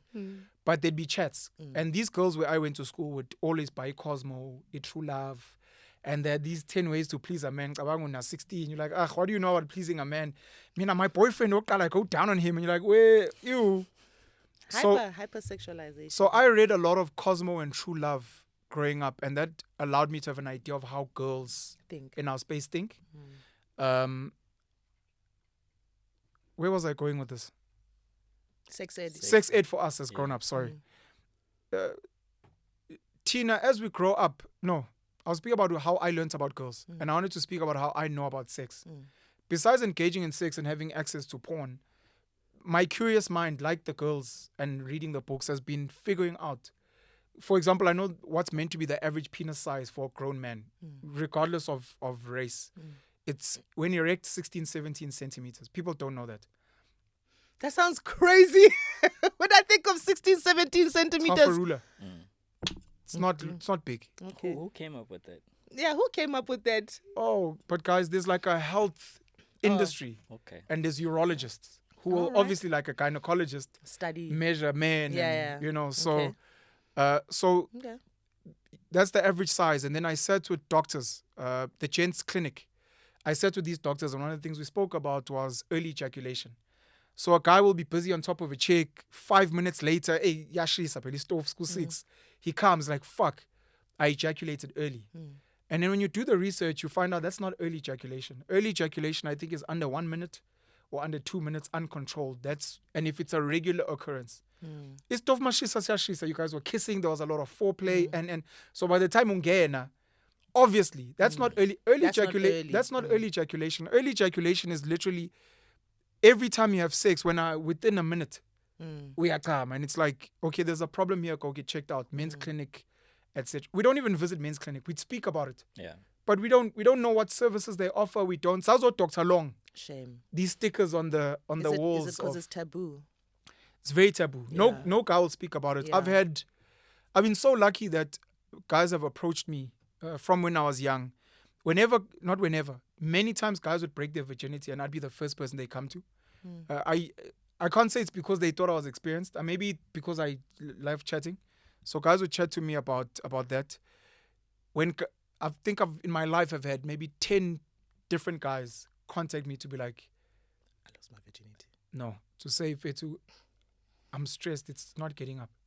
Oh. I'm like, what do you mean? Dwana, this chick did everything. She went down on me. I fingered her. I don't know what's going on. And then I'd ask the question. So I do that research and I know. The average adult doesn't know. That's why guys at my age, at 38, are still trying to be porn stars. They're still trying to bang and girls are still trying to moan and scream. And you're like, hey, guys, we need to go to the genesis of what sex is. Before anything else. Because we all learn from porn, like you were saying. Hey, and porn is unnatural. Pensin speaks about this. They're acting. They're professionals. They're professional actors. You know, there should be like a tagline, please don't try this at home. This is done by professionals. They use performance enhancers. They use performance enhancers. Exactly. They use drugs outside of performance enhancers. And they edit. They're not going to show it to do kamile kwa relax. Yeah, you know, exactly. Hey, this guy's been pumping for 45 minutes, so you're like, I have to pump. Yeah, and I listen to grown women being like, no, it takes me 45 minutes to climax, so he better be. Yeah. The average duration of sex around the world 5 minutes or less is 3 to 5 minutes. Yeah, it's like, what are we doing? Why is it's it so long? I see Usia exhaling. Oh! He said, woo, thank the Lord. I thought I was abnormal. Nyabona Nombali is hiding behind the computer. 3 to 5 minutes if you exclude foreplay and what. And with girls and ejaculation and orgasms, because people also don't understand ejaculation, orgasm, G-spot. I'm saying as grown-ups, we don't know. Understand it. Yeah. We don't know. Before you even go to kids, I had to learn that women come through clit stimulation, generally. Other women come in various ways. And one of the things I've never said on a platform, this is going to be the first time I say this. Shit. And it's one of the things I'm normally nervous about. I don't use my hands to masturbate. Okay, what do you use to Your masturbate? brain. Yeah, your brain. I use my brain. All right. Like, Sapiosexual. I psych myself up. Like, what is this? Sapiosexual. Sapiosexual. Yo, sapiosexual. dead prayers, mine 6. So Oh, no. No, I'm just saying, Mauti, you don't use your hands to masturbate. But it doesn't, you're not implying that you don't masturbate. You're implying that you do, but you just don't use your hands. So how are you masturbating? Speak about polyamory. How? It's Tembo some joy. Why are we moving Deviator, you're the one who brought it up. You said, first time on a platform, I'm going to raise points. I had so many points to raise. My fear is I don't want to talk for too long. I want you guys to chat. And I feel like we're not giving Sizwe enough time to chat. No, I'm also listening. So I almost want him to chat. If there's anything that you want to raise, please raise it and chat. I'd like you to chat some more. I think maybe for me now, it's more so like our roles as gendered people. You want to talk about that? It's just like, I feel like that for me today is harder to navigate. Because obviously, no, but I can also. No, but I can also. And then now it's like, okay, like how are we defining? Are you talking about women being with different men? So it can across everything. Yeah. Sexually, financially, in life generally. It's like the whole idea of gender equity, you know. Yeah. I feel like we're not talking about what that thing is really. We're saying we want it, but like, okay, in my context, Mina, now if we're here, we're in this relationship. Do you have an opinion on gender equity, gender equality? I have an opinion, and my opinion is that, and I'm no expert, we are born with a predisposition to function in a particular way, right? And so that then will mean that I'm stronger here, you're stronger here, I need you to help me here. Yeah. Right? So I feel like this thing, gender equity, it tries to ignore those things. To say, okay, you must be a man, you must be very emotional. Yes, I am emotional, but I might not process my emotions like you. And don't make me. Don't make me like now be this person who's outwardly... The feminization of men. You know? So it's like... I've got a very controversial opinion on men that take their lives, by the way. Look. Because the argument is men take their lives because they cry inwardly. But I've got a very controversial opinion on that. You know what I mean? Yeah. So myself personally, I've been in many relationships where it's like, you know, you look frustrated, like you're not expressing yourself, and I'm like, how? But I am. It's just maybe it's not to your reading. satisfaction. Like, yeah. So also, cry. I'm Break also down. like a time What? and place kind of person. Sure. Don't expect me now to show my feelings amongst people that I don't know. Yeah. Because that also makes me feel weird. Yeah. Right? Also, don't make me perform for people. Yeah. Because I also understand that I'm fully myself for you. And then when I get into certain places, I also understand that I must perform to an extent. Not that I'm not being real.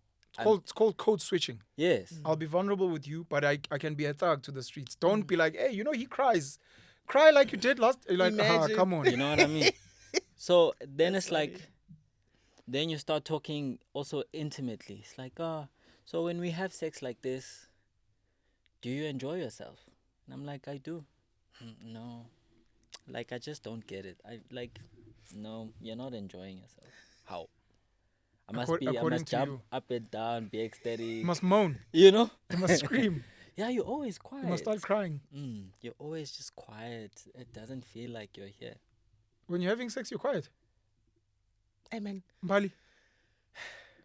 When you have sex, you're quiet. Hey, maybe it's thug life.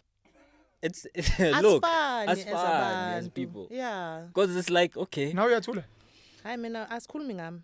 Oh, sorry. Look, you check in, you communicate, but it's not. I think there's also like, that's why I always say in my own relationships, like, tell me exactly what it is that's on your mind. Yeah. So that I know it. Yeah. So that for you, maybe communication is, are you feeling it? Is this good? Oh, you know, all of those things. But you're willing to adapt to that. Look, if she's like, please moan. Yes, please speak dirty. Please speak isiZulu. Oh, please speak isiZulu. It was a wamnani. Vula phela. Vula phela. I don't know how to have sex in my language, in my home language. Jay, that's another conversation. That's another conversation. Yeah, exactly. No, asuksab, it's conditioning. Yeah, because of porn. Yeah. And I think it leads Give back it harder. Who's your daddy? Even the girls, their expectation of you and how you should behave during sex is also like some sort of external influence, whether it be porn, whether it be a show, that all these romance shows where there's always a sex scene, and how those sex scenes happen, and how like the guy is like, wanna push you against on top of the chair, on the table in the kitchen, rip your clothes off. It's like, woo, my God. Like in real life, I don't know. That's what women want. It's crazy.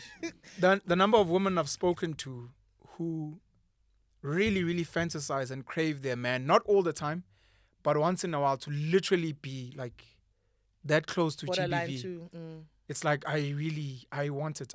One day you must, almost to like an assault level. If you're my man and I what, because you guys are weird like that. So that's strangle me stuff. No, it's not us being weird, dude. Again, it's this exposure, bro. Like, it's actually really deep how far things can go, you know, with exposure. And that, you know, it's like, okay, for pleasure. But I always say, like, for instance, like Diddy, last week, they found like 1,000 bottles of baby oil and 786 guy, that's lube. 786 dildos, right? Damn. We calculated that that's 3 bottles of baby oil a day in a year, and that's 2.1 dildos in a year that nigga was using. And if he was using it himself, if he was using it himself, but fair. What I'm trying to say, where I'm getting to here is that sex and how we interact with the genders with sex is like, it's no longer for love. It's no longer for connection. It's now there's a performative aspect to sex, right? And so when you remove, right now, seems like we've removed the connection bit, and we like focusing on the act itself. And so it's like now when you focus on the act, we can go far now. Now we can really explore all sorts of areas, right? And for me, I think even I just want to deviate a little bit with the Diddy thing, which is something I was mentioning to the team last week, was that the richer you get, if you have no sense of, I want to build real connections, and this money is not so that I can be powerful, but this money is just a means to an end, or you will find sex boring. Yeah. The normal sex. You will find having a partner who wants you and is consensual boring. Because you're like, obviously everybody's going to want me because we're living in a transactional age. So every woman is going to want me. There's so many hot ones. Everybody. So now how can that's boring because people are always asking, but why did he need to do all of that? I mean, he's so rich. It's like, yeah, exactly. Yeah. So that becomes super boring, and that he needs to create these like really extreme and interesting ways to engage with sex, where it's like a drug now, where it's like when you have access to the drug, it's like, it becomes boring. It's like, okay, cool. I've got the high. The first time it was nice. Second time, it was I'm okay. becoming desensitized. Yeah, I'm now That's what happens. I've you become desensitized to the high, and now I need to find another drug that's stronger for me. And I think it's a similar thing with the sex thing also. Is like, and then we've got these little weird spaces that we engage with as normal people, ones who don't have crazy amounts of money, where now there's this like weird thing where it's like we must also be these massive explorative people, because the rich people are doing it. Yeah, because the rich people are doing it, and it's like, yo, bro, no, like that's not.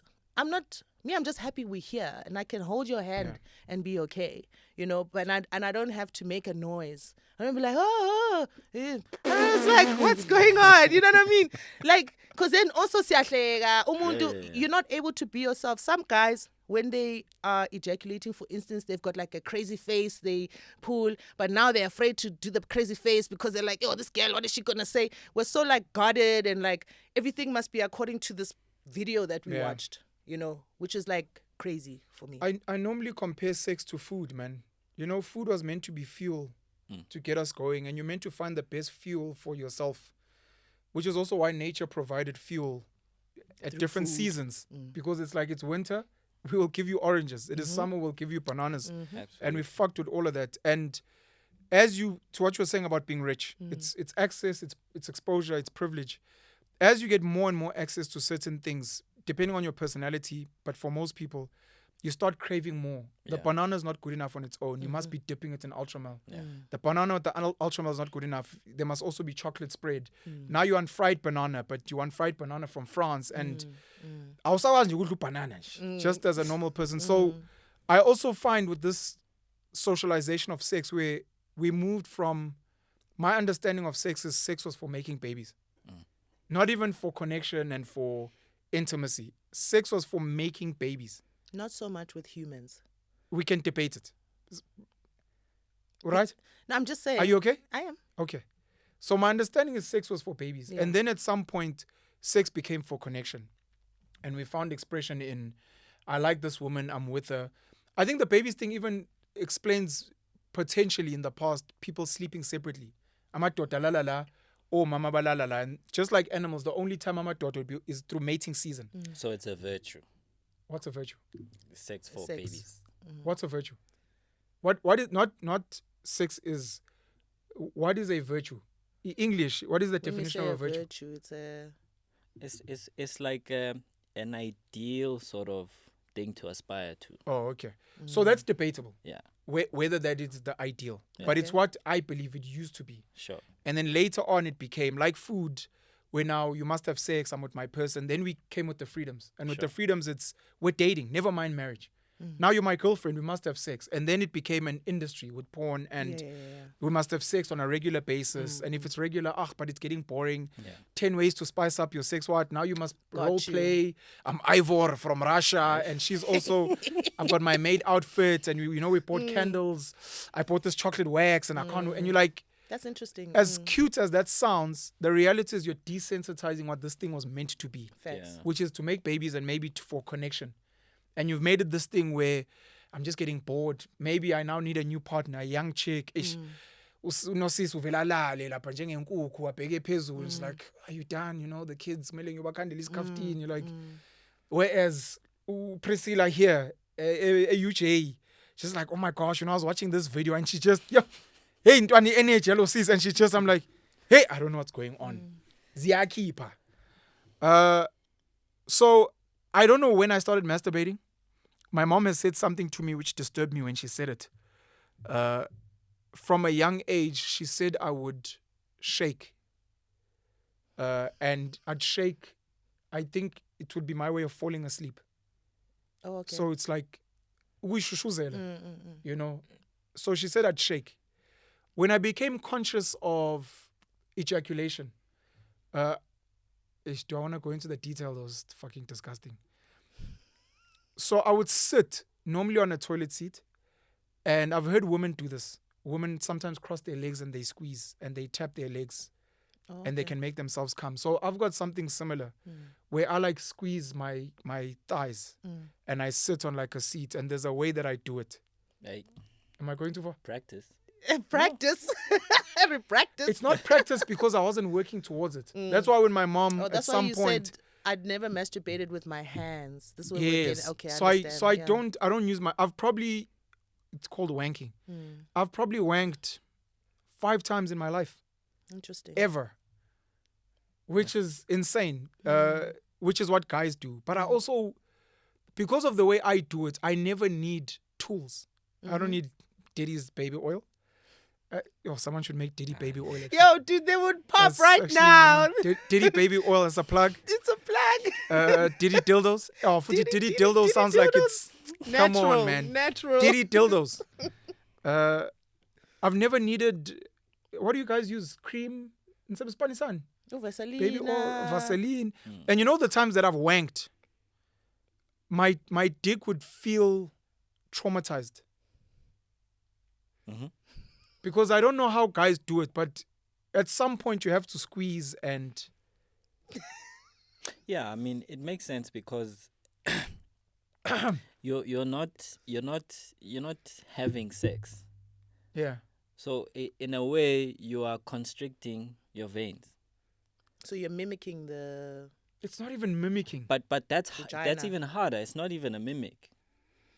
Because I was gonna tell you from the times I've wanked. So the vagina is lubricated. It's fleshy, you know. When you get in there, depending on how good the girl is at sex, it adjusts. She'll know. Well, besides adjusting, number one, there's the thing. It's a muscle, so it can, you know. That's why this thing of is too big for some girls. Anyways, but girls that are good at sex will know when to squeeze and release. When she's like, hey, that's when Nosisi will start moaning and start crying, which is a bit gay, but it's whatever. When it's you and your hand, that's something else. And depending on what you do with your hands, it's Aiko soft, it's not fleshy. So for you to get sensations, and what Nosisi was saying about like restricting veins. Do you know what restricting veins means? It's when you hold here and you squeeze and you want your veins to pop. Like blood pressure. What the fuck are you doing? And I can imagine maybe with girls and masturbation that also, some girls probably also abuse their clits. With the desensitization, if you're a girl watching a lot of porn, at some point, it's not enough to just gently put your finger. Now you literally, hey, and I'm sure even when a gen penetrates, maybe she also, the sensations are not the same. And if she's using a fucking Diddy dildo enkulu, ntwana yami, 13 centimeters. 17. The normal guy, and yes, it's not for erect, by the way. This is erect. Because there's terms for it. There's a grower. So kona machita shy with the small when it's flaccid. And then iba with Thanos. And then kona machita way already. It's there. And then very greenish. Yeah. I was almost speaking about my own life. Don't do it. Nah, I won't do it. I definitely won't do it. But I wanted to say, so I didn't have to train. Sure. I just figured maybe this is what I've always done. So you may find that there's people that have been masturbating, specifically girls, that have been touching themselves for so long. Boys do these weird things, especially when it's cold, where we put our hands in our underpants because it's warm. Huh? You don't know what I'm talking about? I mean, I don't. I would like with your hands in Ambali, you know what I'm talking about? When gents are bored chilling, they put their hands in their what? Yeah. And sometimes you just play around with your balls and play around with your balls. Mbali? Mbali, was that a yes? It's involuntary. Mbali. Like you just like. Oh. Why is Mbali ignoring me?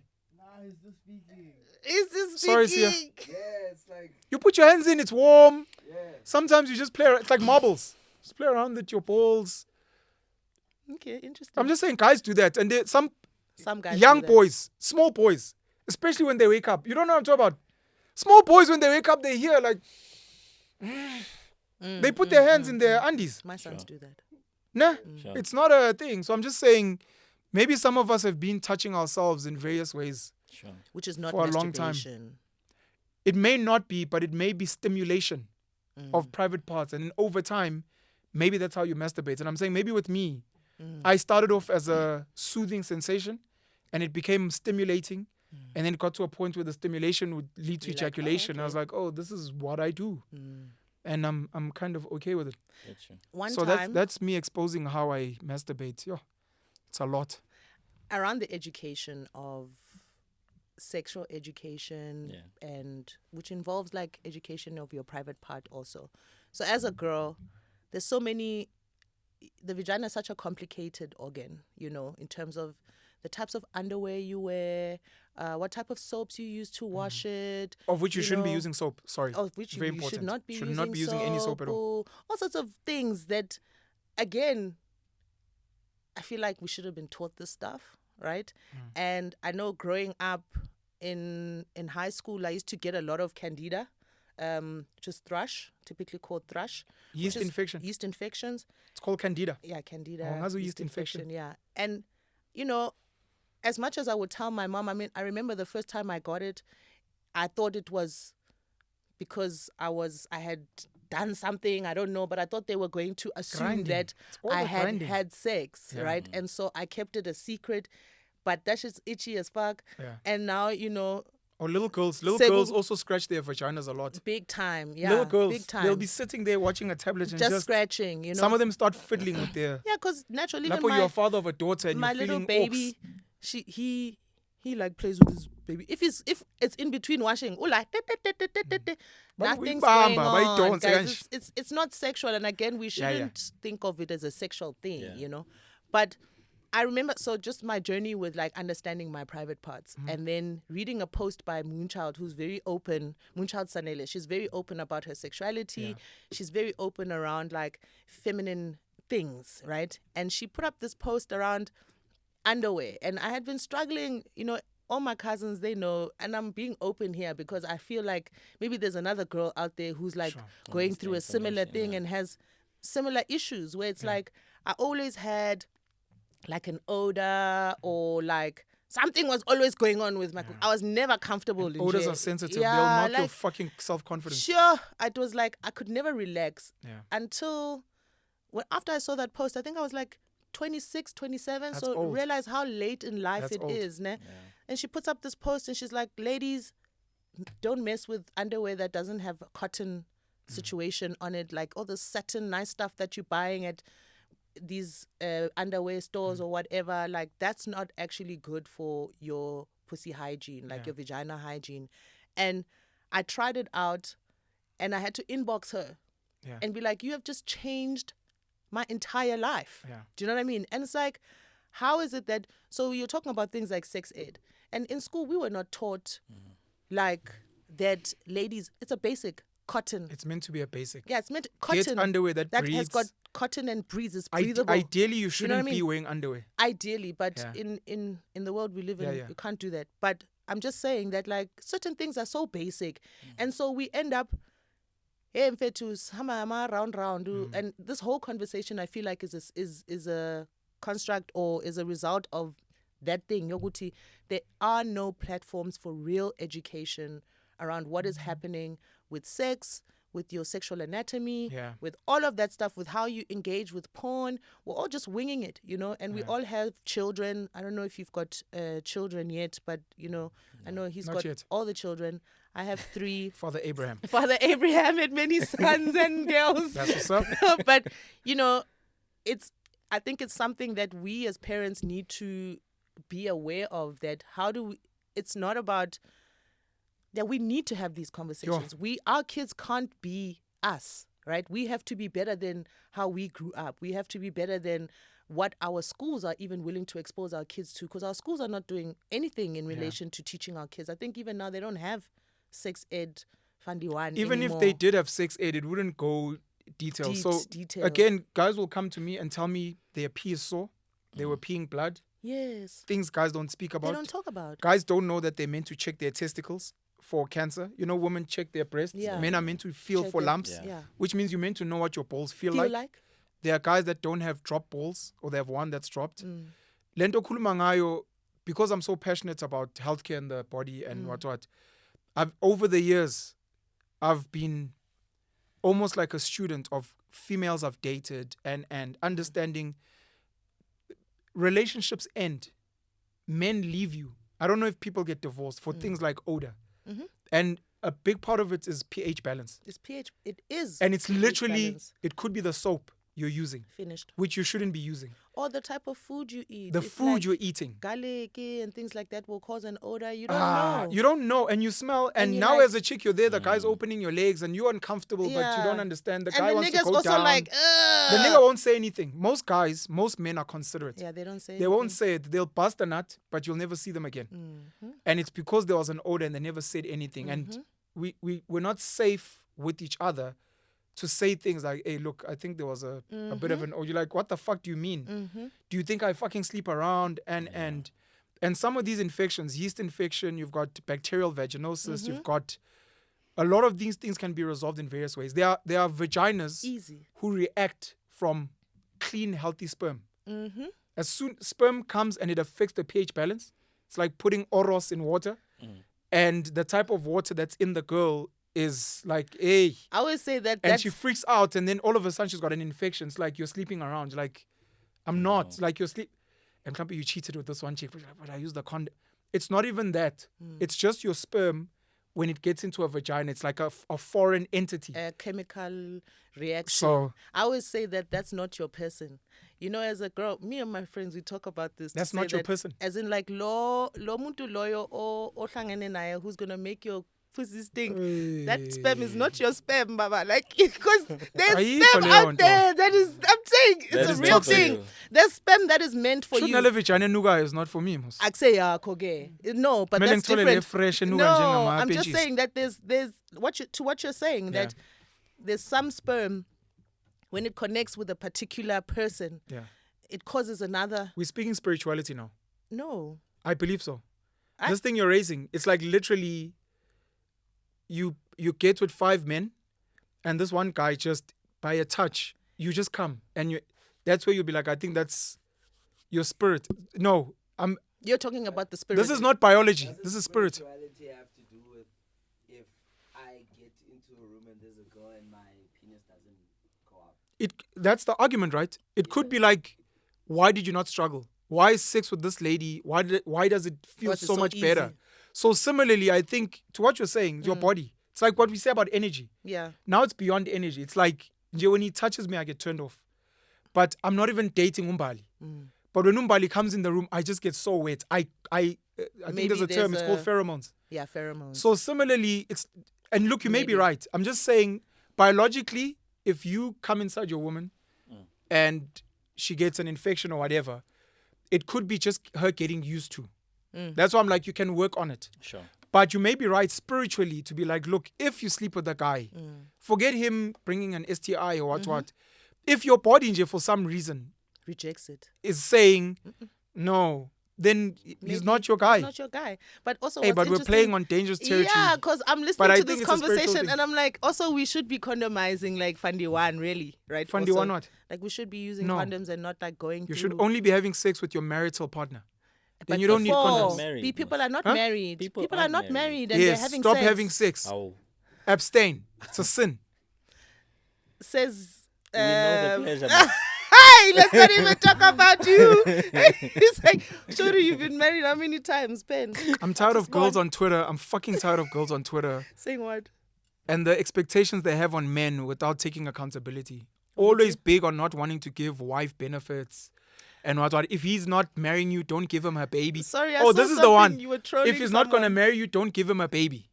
And in my head, I'm like, but if he's not married to you, why are you giving him pussy? Period. Or you want dick, but you don't want But to you give him know what? something else. Hey, don't give him. Sorry, What do there you was- mean? I have to Google it. 'Cause Don't you- Google my posts.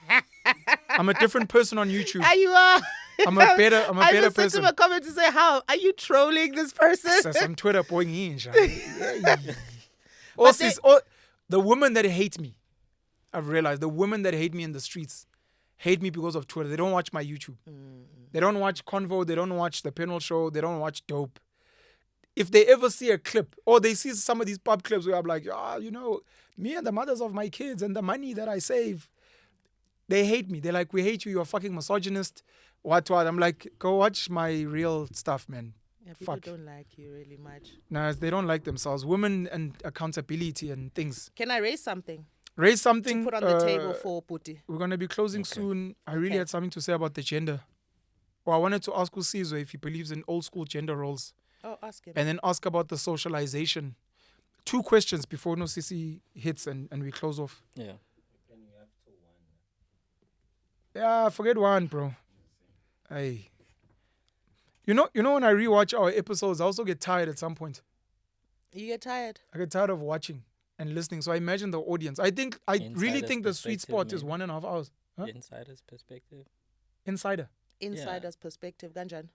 As in, like you were in it and then you're watching it. Sure. Yeah. But I do think the sweet spot is 1.5 hours. I think there are certain conversations that are so juicy that they just go. So the fact that Lucia says we have till 1 doesn't mean that we must go till 1. Okay. There's something you said now that almost felt like you're like, okay, I'm done. There must be like an energy. Like Meles forced. If after 20 minutes we felt we've hit, done. We can shut it down. Get you. But I do think the sweet spot is 1 to 1.5 hours. Unless if the chat is that juicy. I agree. You were asking about do you think we're more than socialization? Because there's a big argument around the only reason you are a man or you're male is because you were taught, don't cry, be strong, don't. And if you'd been taught to cry, if you'd been taught to what, if you'd been taught you'd be more feminine. The feminization of men. And maybe they're proving it now. Look at all these men that are crying and clearly it was just socialization. Or do you think it's beyond that and we're just naturally meant to be a certain way? And do you believe in traditional gender roles? And then Nosisi will raise what she wants to raise. I'm putting you on the spot. So I think socialization doesn't work alone. So there's what we are, I think, naturally. So, like, what are you capable of and born with naturally? I think those things with socialization then make you a particular kind of either man or woman or... Nature versus nurture. Is it 50-50? I don't think it's 50-50, but I think both exist together. If you were raised like a woman, where from a young age your mom put a dress on you and she bought you Barbie dolls and she didn't name you Sizwe, she named you Lihle. Sure.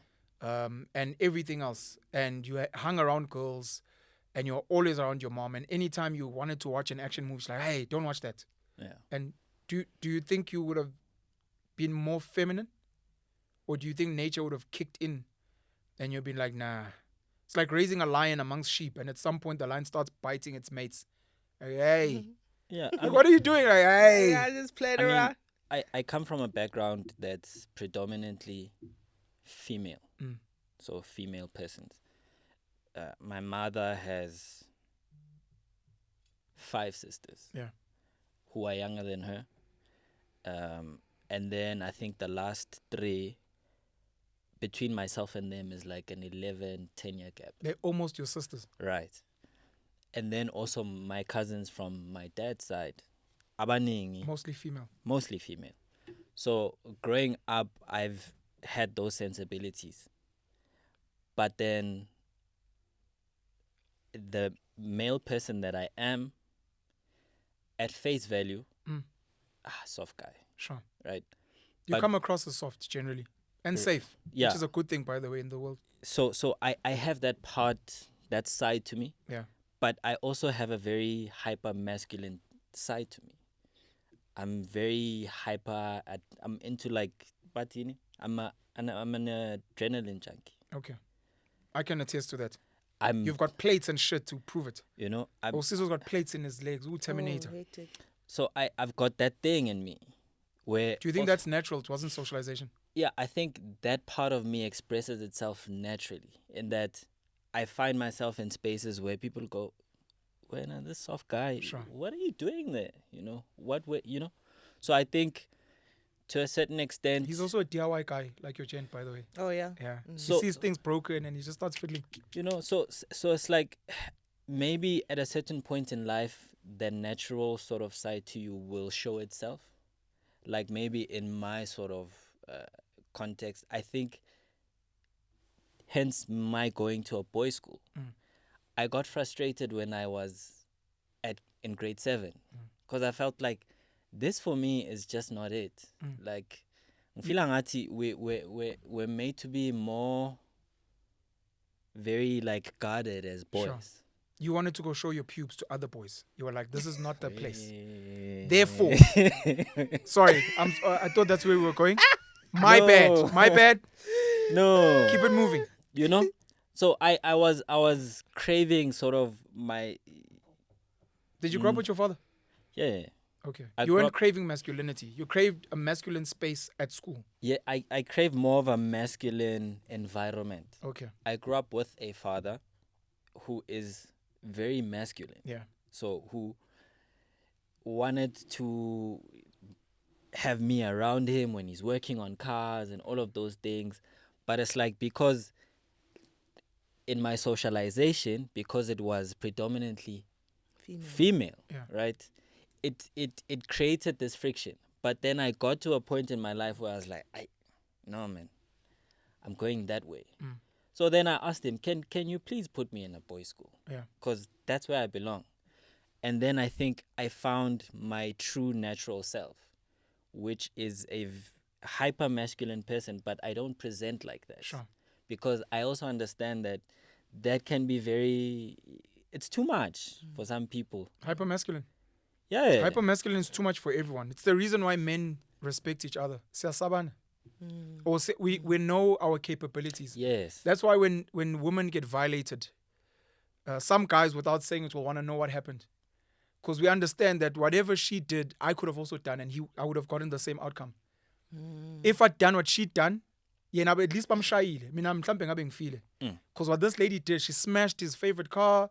She said his mom is a piece of shit. Right. She threw Amanza Shisayo on him. Umchita strangled her and punched her. I know as Umchita that Uba lawyer, I wouldn't even say fuck you to that guy. That guy will murder me. So hypermasculinity is something that some of us keep in check, by the way.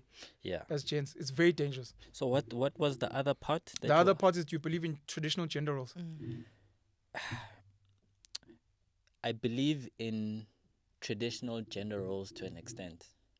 Should they be the default? I think they can be the default depending on who you're with. No, I'm talking about society, not individually. So the default becomes society, and then individually you can be like, hey, Nosisi stronger than me, she's better with money. I think in our relationship, it's different. I think in society we need those defaults. Traditional gender roles. Okay. I think we need them because, like I'm saying, naturally our bodies are built for certain tasks. And our minds? Look, and our minds too, because everything there's also the chemical workings, right? Because the body is always easy. Yeah. But we're not living in the past. We're not lifting as much as we used to. Yes. Our minds are So that's why I'm asking, do you think the mind as well? Because the body is easy. It's like, okay, you guys are strong, but not necessarily that we're stronger mentally, but are we also different mentally? So I think when it comes to the mind, it becomes a bit more difficult because we can say there are traditional roles and that we can perform from our minds. Decision making, managing money. All those things. But I think in today's day and age, things are different. Because, people will tell you, I felt like a woman when I was 10 years old. So for me, trying to wrap my head around that idea is difficult because ngikula ngumfana feeling a particular way. So if I grew up with you as being male persons, and then at a certain age, you reveal to me, like I didn't feel like a boy. Then I start to question whether do our minds function in a traditional way? Sure. Would you say the default then for mental should be different from physical? Because you may find that we may get a lot of buy-in from society if we say traditional gender roles based on physical. Even women will be like, hi, mounting a mine, lifting, I'm not even going to fight you.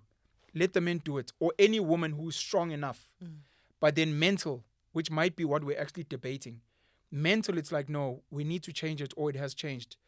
I got better marks than you at school. I manage money better. And which is the biggest fight with patriarchy and what we call toxic masculinity. That men will take the physical, but we were designed different and almost ascribe it to mental as well, that therefore I should make the decisions. It's difficult because if we say like everything starts in the mind, how does then your mind compute that, okay, you're not this masculine person, but do the very hard things? I don't know if you guys get what I mean. I don't get you.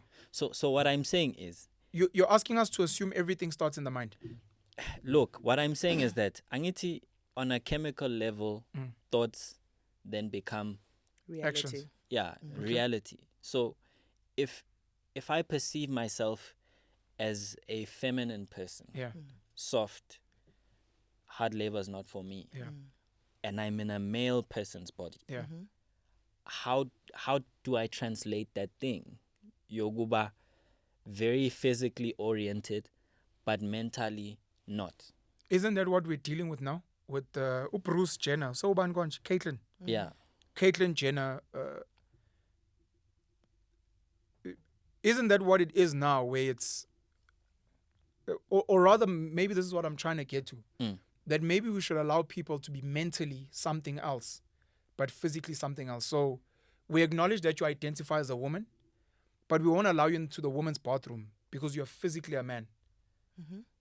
I don't know if that makes sense. That makes sense. So that we split even things like the gender roles, which is what I was asking. Uguti, you like cooking and that's okay. Yeah. Or you like fixing cars and that's okay. If your body is neutral, cooking doesn't necessarily need anything special. Mumzimba. So man, woman, that's up to you. But something that requires strength and physical, or something that requires nurturing kids and now we're looking at your physical. And even as a woman, your butch, your 150 kgs, we're like, we don't want you to look after kids because physically you don't tick what we're looking for. But we also then need to check the mental. I don't know.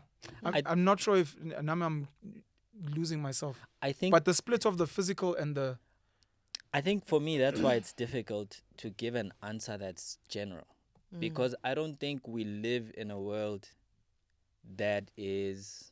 black and white. That is black and white. Anymore.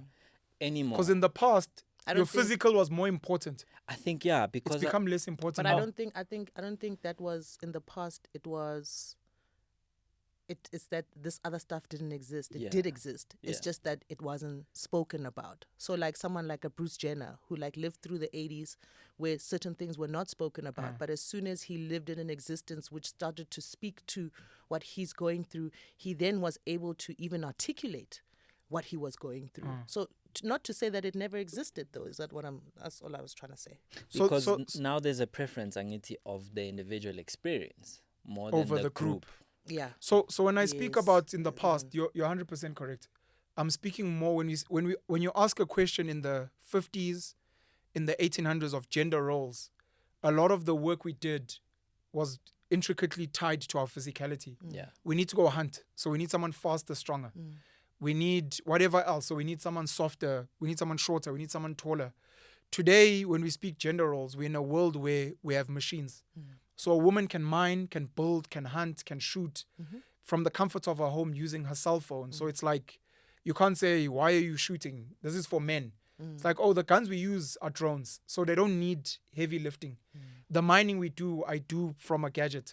So we don't need you to go down and be lifting a machine. So that's what I meant with in the past, when you say gender roles, because it would be more aligned to the physical. Whereas today we've moved more away from. But you speak about something else, and you're 100% correct, that the environment now has changed to allow us to question not just body, but mind. To be like, we're now in an environment where you can be like, yeah, I actually cried more than other boys when I was young. Maybe I'm not masculine, which then complicates alles. And I'm asking about the split of, you may have cried, but umzimba wako baba, you're 90 kgs of pure muscle. So we can't ignore that and just be like, if you want to be a girl, go chill with the girls, because when the other girls are pushing each other, you can't push them. Yeah, and I think that thing you're bringing up now about crying and our idea of masculinity contradicting sometimes is a true thing. But I think also, outside of your socialization, like how much time do you spend with yourself? So I am the kind of person that cries because I understand that there's a point where like I need to relieve that emotional sort of frustration. That's because of socialization for you. I don't think it is, because I'm also very introverted. I'm also the kind of person that like I don't share. You think you naturally have a feminine side? Who says crying is feminine? Me. Okay. No, and I'm not saying I'm right. No, I'm just saying because he's saying, yeah, I spend time with myself, and that's why I'm able to cry and let out these particular I'm almost emotions. trying to figure out by asking him if he thinks all men should be crying at the same level and he's only doing it because he's comfortable, or if he's different, because he mentioned that he grew up with women and if it's an individual versus a group, which I'm just one of those guys who cries. I can be masculine but ngiyakhala, but my understanding is most men, even if we wanted to askali, no kala. That's what I think I was trying to figure out. I don't think all men, because I think for some men, for them to get to that point, they would have to lose something really extraordinary. Sure. You know? And so in my own context, I've only seen my dad cry once. Yeah. When he lost that one anchor in his life. Right? And that was the last time. Yeah. I'd never seen him cry before. And then up until that point, it was a shock. Yeah. Because then I think it made me understand who that person was in his life. It was like, oh, damn. This person actually broke down, you know? But he also had to sort of like leave that space quickly. It's like not show. Not to not show, but it's like for him to go release in a safer space in today's terms, right? Because he's never done this. Not in front of his kids. Has your father ever seen you crying as an adult? As an adult? Yeah. No. So your father would be like, Sizwe akazakali. As an adult, no. I'm trying to almost get to Sizwe, I think, sees this as a safe space. I'd like to think. Yeah. And he's opening up to tell us utuyakhala. And you may find that a lot of men cry in safe spaces, but we don't know. And what I was trying to get from him is figuring out, does he think he's abnormal? In the sense that he's like, and I think most guys, maybe about that, they don't cry. Imina. Or there's a chance that if he never saw his father in that point, he'd be like, my dad's never cried. And you may find that he cries all the time like him. True. And you may find that I cry all the time, like, I also cry a lot. It's just we never show it. Safe space. And that maybe becomes normal. Or maybe it's not normal, because it's almost like the masturbation, sex. There are probably guys out there, because we don't speak about it, because we don't show it, that are like, hey, and I think I'm weird. Versus no much like askali, to be honest. Even when we were alone, askali. But akhona machita khalayo. Or a chat I had with, may he rest in peace, Eusebius Makaiser. Yes. He was a gay man, queer, I think is how he branded. He spoke about crying, and he spoke about how he became strong physically, and he played rugby. But one of the things we spoke about on the platform was maybe men cry a lot, but not the way that people think we should, like nyembezi. You might find amachita mhlambe ayagijima azajuluke, or we hit punching bags, or we listen to heavy metal, and you're like, oh, I think he's crying. And you're like, what do you mean? It's like, no, I think this is what he aboma ngekho grand unokwenza lento mfethu uqubula insimbi yeni yakelani mina nensi, and you're like, oh, he's crying. What's wrong? Why were you saying what's wrong? No, I'm just asking. No, the thing is, yazi khona intombazana esipanini efike and it's like, I know how you cry, and it's not the way we cry of tears, and it may be in another way. I know a guy who, when you see his face, I know he's crying, and I'll even say, you're crying on the inside. He's like, and I'm like, because I know him. Yeah. You know what I mean? And I know that for the tears to come out, that's really like the extremities of it, when it's like really, really bad. but akusukuthi akakhali uyakhala yena mara ngiyazi ubuso bakhe ukuthi mekekhala ngaphakathi is like yeah no. I mean, my tears normally come out for, happiness or other sensitivity. I don't cry when I'm upset or sad. I don't believe in crying like that. You speak about this person and knowing, and there was something I wanted to say. The crying inside and the I lost it. Because earlier you were saying that you were linking male suicide rates to what a controversial people thought. Not crying and men not expressing their emotions and stuff and being so guarded. And I don't know, I don't think it's that simple, you know. I think that is this your point you wanted to raise? No, I'm just like flowing with what y'all are talking about, you know. I don't think it's that simple because I think, like you say, there's many ways that men express and release and release emotion, anger, frustration, sadness, happiness, etc. Things like that I think are genuinely just chemical imbalances. It's not as simple as that I wasn't able to speak and I spent my whole life bottling in my feelings, and so now I've led myself to suicide. Like, I think suicide is the most extreme reaction to in emotional something that I don't think it can be simplified so much into the thing of like, oh well, you know, men don't cry and don't have platforms to release, and that's why, you know, they get to that point where they kill themselves. Will you allow me to debate you? Yeah, sure. A little bit. Yeah. I remember the point I wanted to make. It was to say our mothers or our grandmothers were deemed stronger because they wouldn't cry. Hey, what. And some of them cried through things like beating up kids. Yes, and back shy because by express, by release, and it's like, if you had gone to release somewhere, you wouldn't be smacking me. And that's how you find healthier people just in life. This thing just broke. Why do you never go crazy? It's like, you know, I meditate and I do yoga and I eat my favorite food and I run. And you start realizing that, oh, those are all forms of release. That's why when things happen, when are you not like, everyone's child was smoking weed. When are you decided, we strangled them and we beat them. You decided to take your child to a farm, to go work on a farm, to be like, I need you to understand the essence of life and understand that when you do weird things, there are consequences. But I'm getting shy. And you're like, how are you so calm? You're like, oh, because the way I live my life is I hike, type of situation. The debate is this, and I am not disagreeing with you. I agree that what we call mental illness, depression, extreme depression that leads to suicide, apparently, it is more complicated than we think. I agree with you 100%. I agree with you saying you believe that by the time a person takes their life, there's a chemical imbalance. I agree with that. Where the debate comes in is where I believe a build-up of not expressing over time can lead to that chemical imbalance. So you can get bullied as a child, your girlfriend cheats on you, your mom calls you a piece of shit, and all this time nothing happens. And then at age 27, your girlfriend at the time burns the food. You're like, oh, this food is burnt. And she's like, ah, fuck you. Who the fuck do you think you are anyways? And you trip. And then if we do an analysis, you may find he was chemically not okay. There was an imbalance at the say.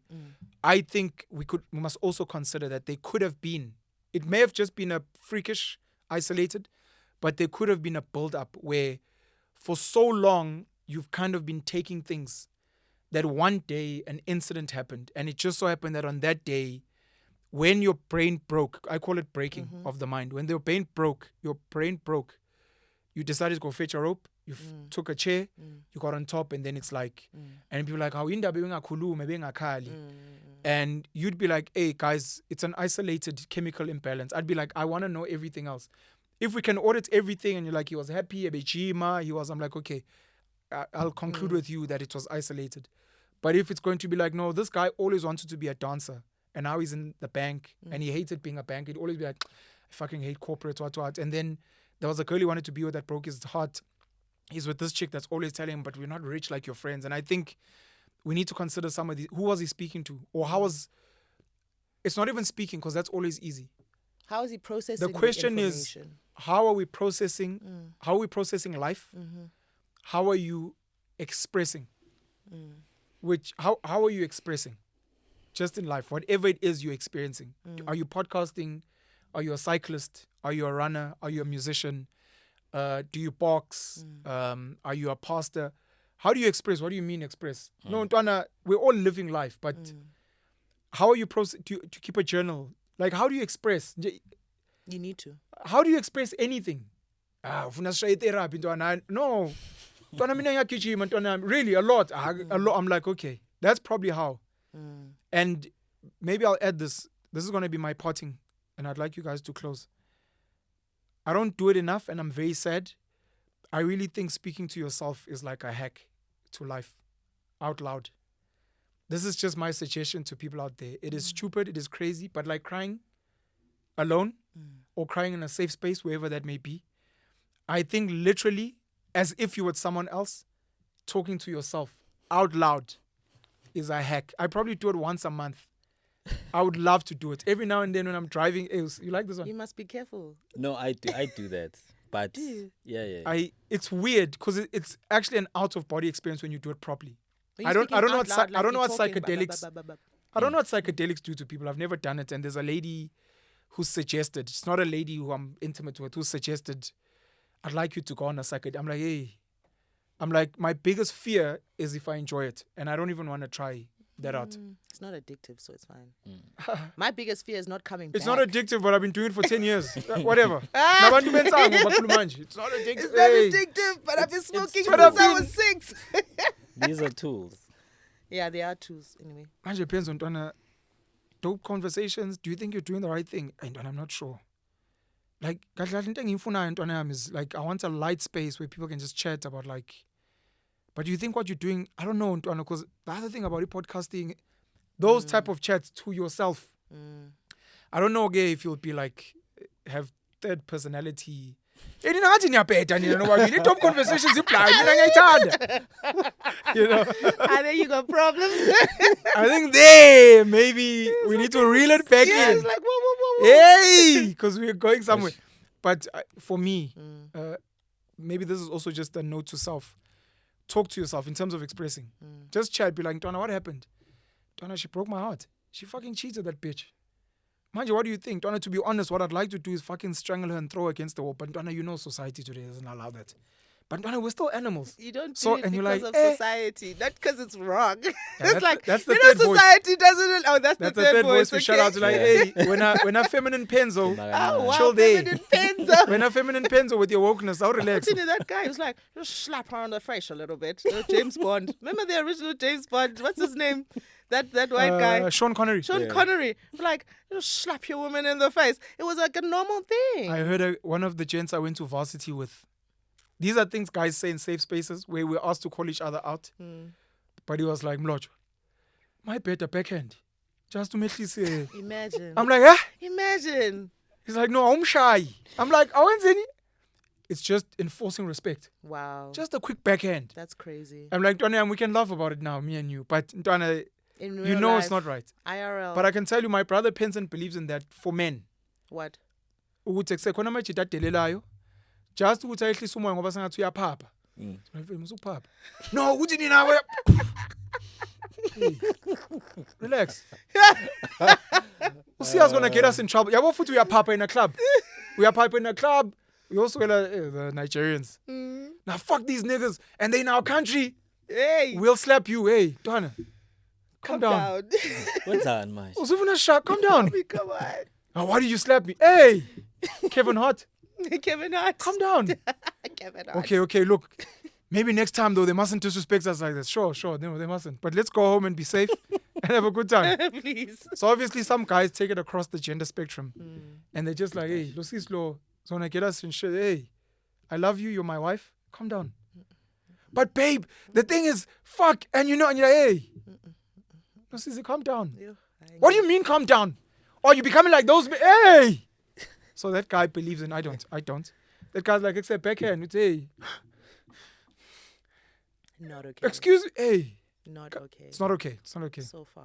Sorry. If you need a hotline we'll put in the... Yeah, put the hotline, please, because... Parting statement. Can I have my parting statement? Are you done Is with this yours? ladies first? Okay. No, I'm asking. Just because I talk a lot... and you I also had a point. I don't know if you got a chance to... No, because that's going to take us into another realm that I'd like to... Are you going to remember it? Can we put it as a note? Yeah, I have. It was a case. Basically, it was that case of that guy. This last week or this week, there was a guy in Cape Town where the court ruled, he's a stepdad. Okay. And the court ruled that he needs to pay for the child support of his stepchildren. And he was like, why must I pay? Because these guys have got an active father, blah, blah, whatever. And the court is like, well, you must maintain the lifestyle. Created a lifestyle for them where you moved them out of the school they were in, took them to a private school. And he also withdrew the funds immediately. So they were like, no, right now you have to, I think the case is still pending, but like the interim judgment is that. No, they judged. I'm sure they're going to appeal. Yeah, he needs to pay for school fees and maintain a particular lifestyle for his stepchildren. So my plan for today was we're meant to film back to back, but we're just blacks. We struggle with keeping time and all those. We're just blacks. We're sorry. My plan actually today was going to be for us to chill for like an hour and a half and chat. And I was actually hoping to do a one-on-one with you to speak about parenting. I was going to ask Sizwe to be a ghost. I actually always appreciate non-parents having an opinion because they're mostly idealistic. Why don't you just like... Why don't we what? Have a baby, Baba. Let's chat after 2 kids. Yeah. I was going to ask Sizwe to go ghost and then we'd have a one-on-one. So if you can, if we get a chance this week or whenever, let's do it. Can we do that one? We'll kick it off and then maybe we'll have 1 or 2 others as backup if that one doesn't take us home. Yeah, thank you. But closing statement now? Please. Don't hit women. Fuck.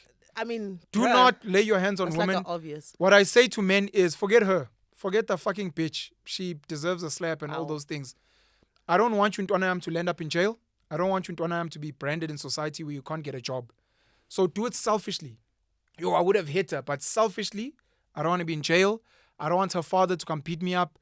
I don't want to not get a job. So at least if you do it for that reason, I'd say don't. We get to protect a woman. No, I understand. Period. I'm saying other people don't listen to the right thing.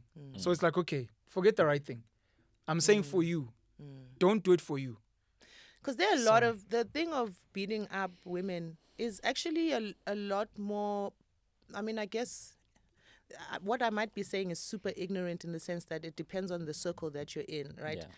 But it's like, it's so much more prevalent than what I thought it was, you know, and especially I thought it's like a certain generation, a certain demographic even, right? And it's like, oh no, it's not a demographic generational thing. It's like still pretty much really active in our generation, within our creative demographics also, people who you feel would be a little bit more enlightened, have read the books, have listened to Dead Prayers and listened to Most Deaf and all of that. And it's like, all that stuff doesn't really matter. Like, niggas are out here, you know what I mean? Yep. It's like, it's She's actually there, my really Nubian crazy. queen. Or like dudes, you know, who you think, oh, this guy is a conscious brother, what, but his friend is a, you know. There was a lady, we're distracting you, I'm sorry. There was a lady who came to a conference I was at, hosted by Wear Your Brand, where she's a lawyer. She was a lawyer. She is a lawyer. I'm not sure if she's practicing. She was married to a magistrate, a judge. And she was like, he was beating me up. Imagine. And it's like, if a judge is beating me up, how is this guy even adjudicating like over GBV, over crimes. cases and what? Exactly. And the reason she raised her hand was to say, I just want us to remove this thing of yeah, exactly. and we must break this thing of demographics but we can speak about it another time. So my parting statements really, to be honest, are that I want to talk about the idea of podcasting and releasing, right? And the sense that before I started coming onto your show, there was no spaces where people can have the types of discussions that we're having, like where it's actually like it feels like a safe space, but it's crazy because it's so public, right? But it's like, there are no spaces that I engage with where I can sit with my friends like this and we're having like a genuine discussion and we kind of move on and say, okay, let's move on to the next topic. And then we talk about it. And I craved that. Like, I actually craved challenging my mind. I craved challenging myself to say, oh, do I really believe in that? You know, some guy in the comments was like, yeah, this girl contradicted herself. You know, she said this, and I was like, oh shit, I did actually, you know, and I don't get to analyze what my values are, what my principles are. I don't get to have conversations which force me to delve deeper into why I'm saying what I'm saying and why I believe in what I believe in. And I think more than anything, it's to try and, it's not just female, male. I think we're just living in a society where people just don't have the opportunity to speak. And so a lot of the way that we interact, even with each other on social media, I feel like the reason why there's so much hatred and stuff on certain platforms is just because people are not talking. Like people are not interrogating their opinions, people are not interrogating themselves. And that's why it's like my partner last week was like, phela ungakhulumi kakhulu, like ungakhulumi izinto zethu kakhulu. You know what I mean? And I mean, I'm very conscious of the people in my life and how they feel about me doing what I'm doing. Yeah, it's very also, important. like, you know, and I was like, very true. I'm not going to. I was like, I try not to violate our private space. Yeah. But at the same time, a lot of things that happen in our private space, I can't interrogate with you, and I also can't interrogate with my, let's say, my family members, because I don't want them to see you in a particular way. Yeah. But if I come here, I can definitely give a hypothetical to anything, to say if you're a man and you're a woman and what does this happen, and it does so much for me in the week. Yeah. You know, I feel so good. It's like going to church in a way, you know. And so I just encourage, I like these platforms, like podcasting platforms. They've created the new dialogue spaces. You know, it's healthy. There's no alcohol. The vagina monologues. You know, we get to talk as men and females, vagina monologues about vaginas and penises. I don't know when I would have that kind of discussion with other men. You know what I mean? Ever. So, you know, I think, we should explore even opening up platforms like these to broader situations, and not necessarily maybe on camera, but maybe just like, okay, we're just here to talk. Yeah. You know, just have discussions about, and like you did, is send a bunch of topics and let's see where we go, you know, with it. I think it's really healthy and we need to get into that more. People love you. Did you see? I know, it's so cool. It's dope. But you know what I said to my partner? I said it's like really crazy because I understand the mental health aspect of it, that you can sit in the comments and be happy that everybody likes you. Yes. Yeah. But when it's the opposite way around, and it makes you feel some type of way, it's 100%. like, oh, wow, I feel so great. I mean, last week I felt like, fuck, I had this crazy ass pimple that was like, I know it's featuring today. You know what I mean? But then I was like, in the comments, nobody mentions the pimples and I feel good, right? Yeah. And I said to my partner, like, as soon as I felt good, I was like, okay, this is what this thing is. Yeah. And I went to him and I was like, you know, I've just acknowledged this feeling and what's happening and how unhealthy this thing can become, you know, and that, you know, I try to look in the comments to see mainly like what other topics or other opinions are coming out of the things that I'm saying, to say, are people resonating? Are they not resonating? Do they disagree? Because I'm also learning through their comments 100%. To say, I can reflect on that. That's why I was like, that guy said I was contradicting myself. And I was like, no. He's right. He's right. I was contradicting myself, you know. But it's mad scary because I don't look forward to the day. But I know it's coming when someone says, I hate this girl. It's a very dangerous drug, that living in the comments, and it can really fuck you up. Yeah, and big time. it can really alter you. You'll be loved, hated. After you hate it, you're going to want to be loved again. So now you're tweaking. Yeah, and I now can't imagine how anymore. you live. I'm a fucking thug, me. Like, I don't think so. Can you well the God? I mean, I feel like it's tricky. Yeah. Like, to be you and to also have your life scrutinized in, like, for instance, a lot of people are like, Nos, why the hell would you sit and talk to that motherfucker? Like, literally, no one understands why I even... Women? Yeah, they're like, why do I even engage Fenwell? I think and I'm like, you know...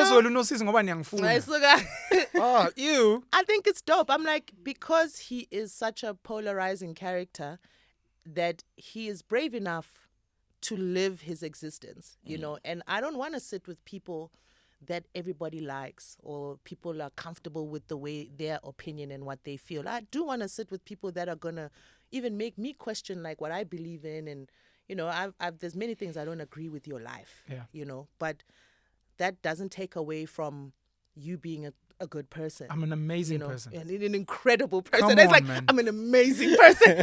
Whatever, I'm done. That's what your friends don't know. Hey, having a Sunday, I'd be like, well, he's not what I thought he was, you know. I was so wrong about him. Way. Parting statements, Puti. Anytime a woman compliments me on Twitter, the comments are always gada. Yeah. Gada. Suzolande, next thing, I'm I'm not that guy. I'm not that guy. You just say, oh, wow, Pen, you're such a nice guy. Next thing, oh, guys, I'm pregnant.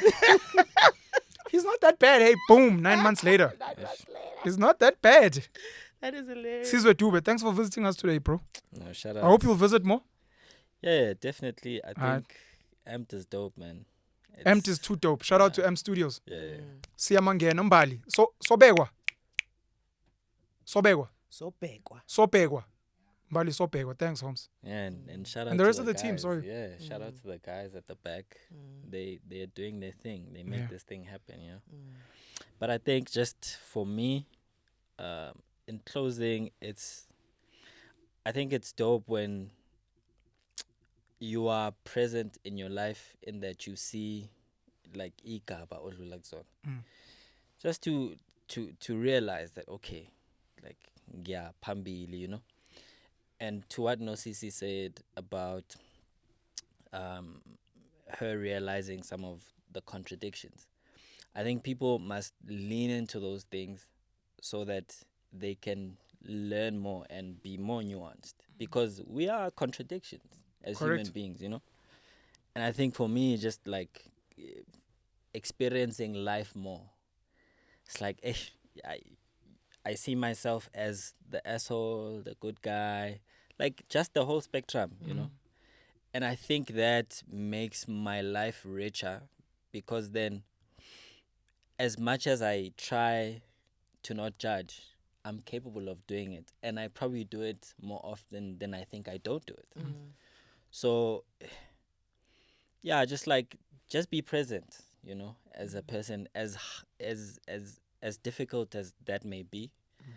But ukuzama nje, you know, because we are navigating life, and because there's so much information out there, it's a traffic almost, you know, and sometimes slow it down just to take in what's important, and the thing that you find irrelevant, disregard it, you know. And I say this because I had a conversation yesterday about this platform, Dope Conversations, right? Yeah. And so this person that I laugh with, translations you know, yeah, she was like, yo, you know, I'm so fascinated by Lebu Lion. And I'm like, did you watch that episode? Yeah. Where, you know, she had a run-in with another guest. Yeah, you know. She's like, no, I haven't seen that. I'm like, okay, that's that episode. Watch it. She watched it. Then we started speaking about it, you know. And she's like, you know, Mina, if that happens to me, I would remove myself. Yeah. So, like, completely, maybe to the extent of, like, saying, yeah, like, I probably would cancel, like, everyone associated with. And I'm like, but if you and I disagree, right? Yeah. How is this reflecting on everyone else? She's like, no, but like for my sanity. And I'm like, but do you go through life doing that? Okay, Nosisi was in that group of people where that one person offended me. Yeah. Therefore now Nosisi everyone. She's out. You know? She was like, yeah, for my peace. And I'm like, are you really having peace? Not to like jab at you, or I just want to understand. Sure. Because I think a lot of the time we feel like impilo has to be ideal. We must maintain this equilibrium of peace and okzwana, you know. And I think just growing older, I'm realizing that nah, you know. Also, like this idea of like, hi, this person, what are these things called? In relationship, deal breakers. Okay. It's like this person, hey, this deal breaker, I'm out. You know? Is it sustainable? Like maybe this is why a lot of people are not married and are constantly jumping in and out. Deal breakers. You know what I mean? So that's my thing. That's my... I appreciate what you're saying because you're giving like a real life case study of an episode that led to another conversation elsewhere. Yeah. Of potential growth. Sure. I mean, I go as deep as... so there's people that will cancel someone and a group. Sometimes it happens with families. I've got family members that hate the whole family. And when you interrogate, what's the issue? No, ilo auntie lo. Okay, and? No, there was one time this one cousin said this. I'm like, but the whole family are very bonka abantu bakadube nje. Bonka abantu bakadube. I go further than that in the sense that I'll be like, maybe it was a bad day. Or maybe it was just a bad segment there for 10 minutes. But it's realizing we're not the same. Sure. And the hope is to try and help other people to be like, look, to what you're saying, slow down, reflect. In that reflection, as an example, if you're sitting in a platform and Nosisi disrespects me, I go back, I'm like, I actually think Nosisi's been jabbing at me for a while. I actually think she doesn't really like me. And that was her chance to show me. So actually, I think I'm canceling her. But now let me assess also the people that were around. They were all laughing. Let me chat to them. Hey, what? And it's like, when we are better. I was like, oh, okay. Maybe I was not in the right space. Versus, this just happened. Fuck you. Fuck all everybody. Of you. Go fuck yourself. I'm out. And you're like, no. Because to what you're saying, we see it with adults. There are people that I've met celebrities in the last couple of years where I meet the person, they're absolutely amazing. They're a celebrity, they're famous. I spend some time with them, I realize this person doesn't have friends. And I'm like, that's weird, Fetu, because you're so amazing. Yeah. And then after a while, something happens where I'm like, oh. That's why you don't have friends. I get it. But I'm the type of person to be like, I won't throw you away. Yeah. Because I realize life is whatever. I'm like, shame, man. That's okay. I'm born to destructive. We're distraction boy. But maybe it's a cry for something. Maybe it's not for me to fulfill that, by the way. I don't want to come save you. But now that I've realized, it's like a criminal. I realize when you're a kleptomaniac. Now, I have to keep you out of spaces. But maybe the distances will chat via text. Because you're cool. It's just weekends. Stop it. Yeah. So I'll chat to you and I'm like, what do you mean? Between me and you has to. No, it's not like that. I'm like, tell me what you stole recently. No, it's chair on Saturday phone. I'm like, you might end up actually liking me. You're like, I like this penal guy. I think he's actually seen the real me. And yes, young Chacha. He doesn't say it's fine, but fuck, man. Like the guy is like, I don't think you are right off. Sure.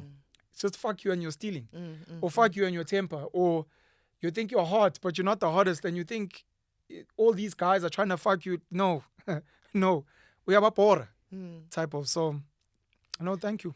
Can I say one thing? I know we can even edit it out. No, please go for it. It's fine. It's just you owe me that sit down. Yeah, I do. Hopefully soon. What we're talking about, I was watching a movie yesterday. What was it? It was American Gangster. Yeah. Old movie. And with Denzel. It's not that old. We're old. Denzel Washington, Russell Crowe. Yeah, but you can see on the picture quality that Lento le yakdala. TV. Anyway. American Gangster is not that old. Yeah, anyway. It's not Goodfellas. It's not Goodfellas. Anyway. It's not The Godfather. The time is like that they're referencing though is before. It's like America in the 80s, I think, or something, during the gangster vibes, mafia vibes. And I was just thinking about the evolution of human beings and how, then, for instance, the idea of GBV being acceptable back then and now no longer acceptable, or lots of ideas that we have that as humans... Violence against women or men.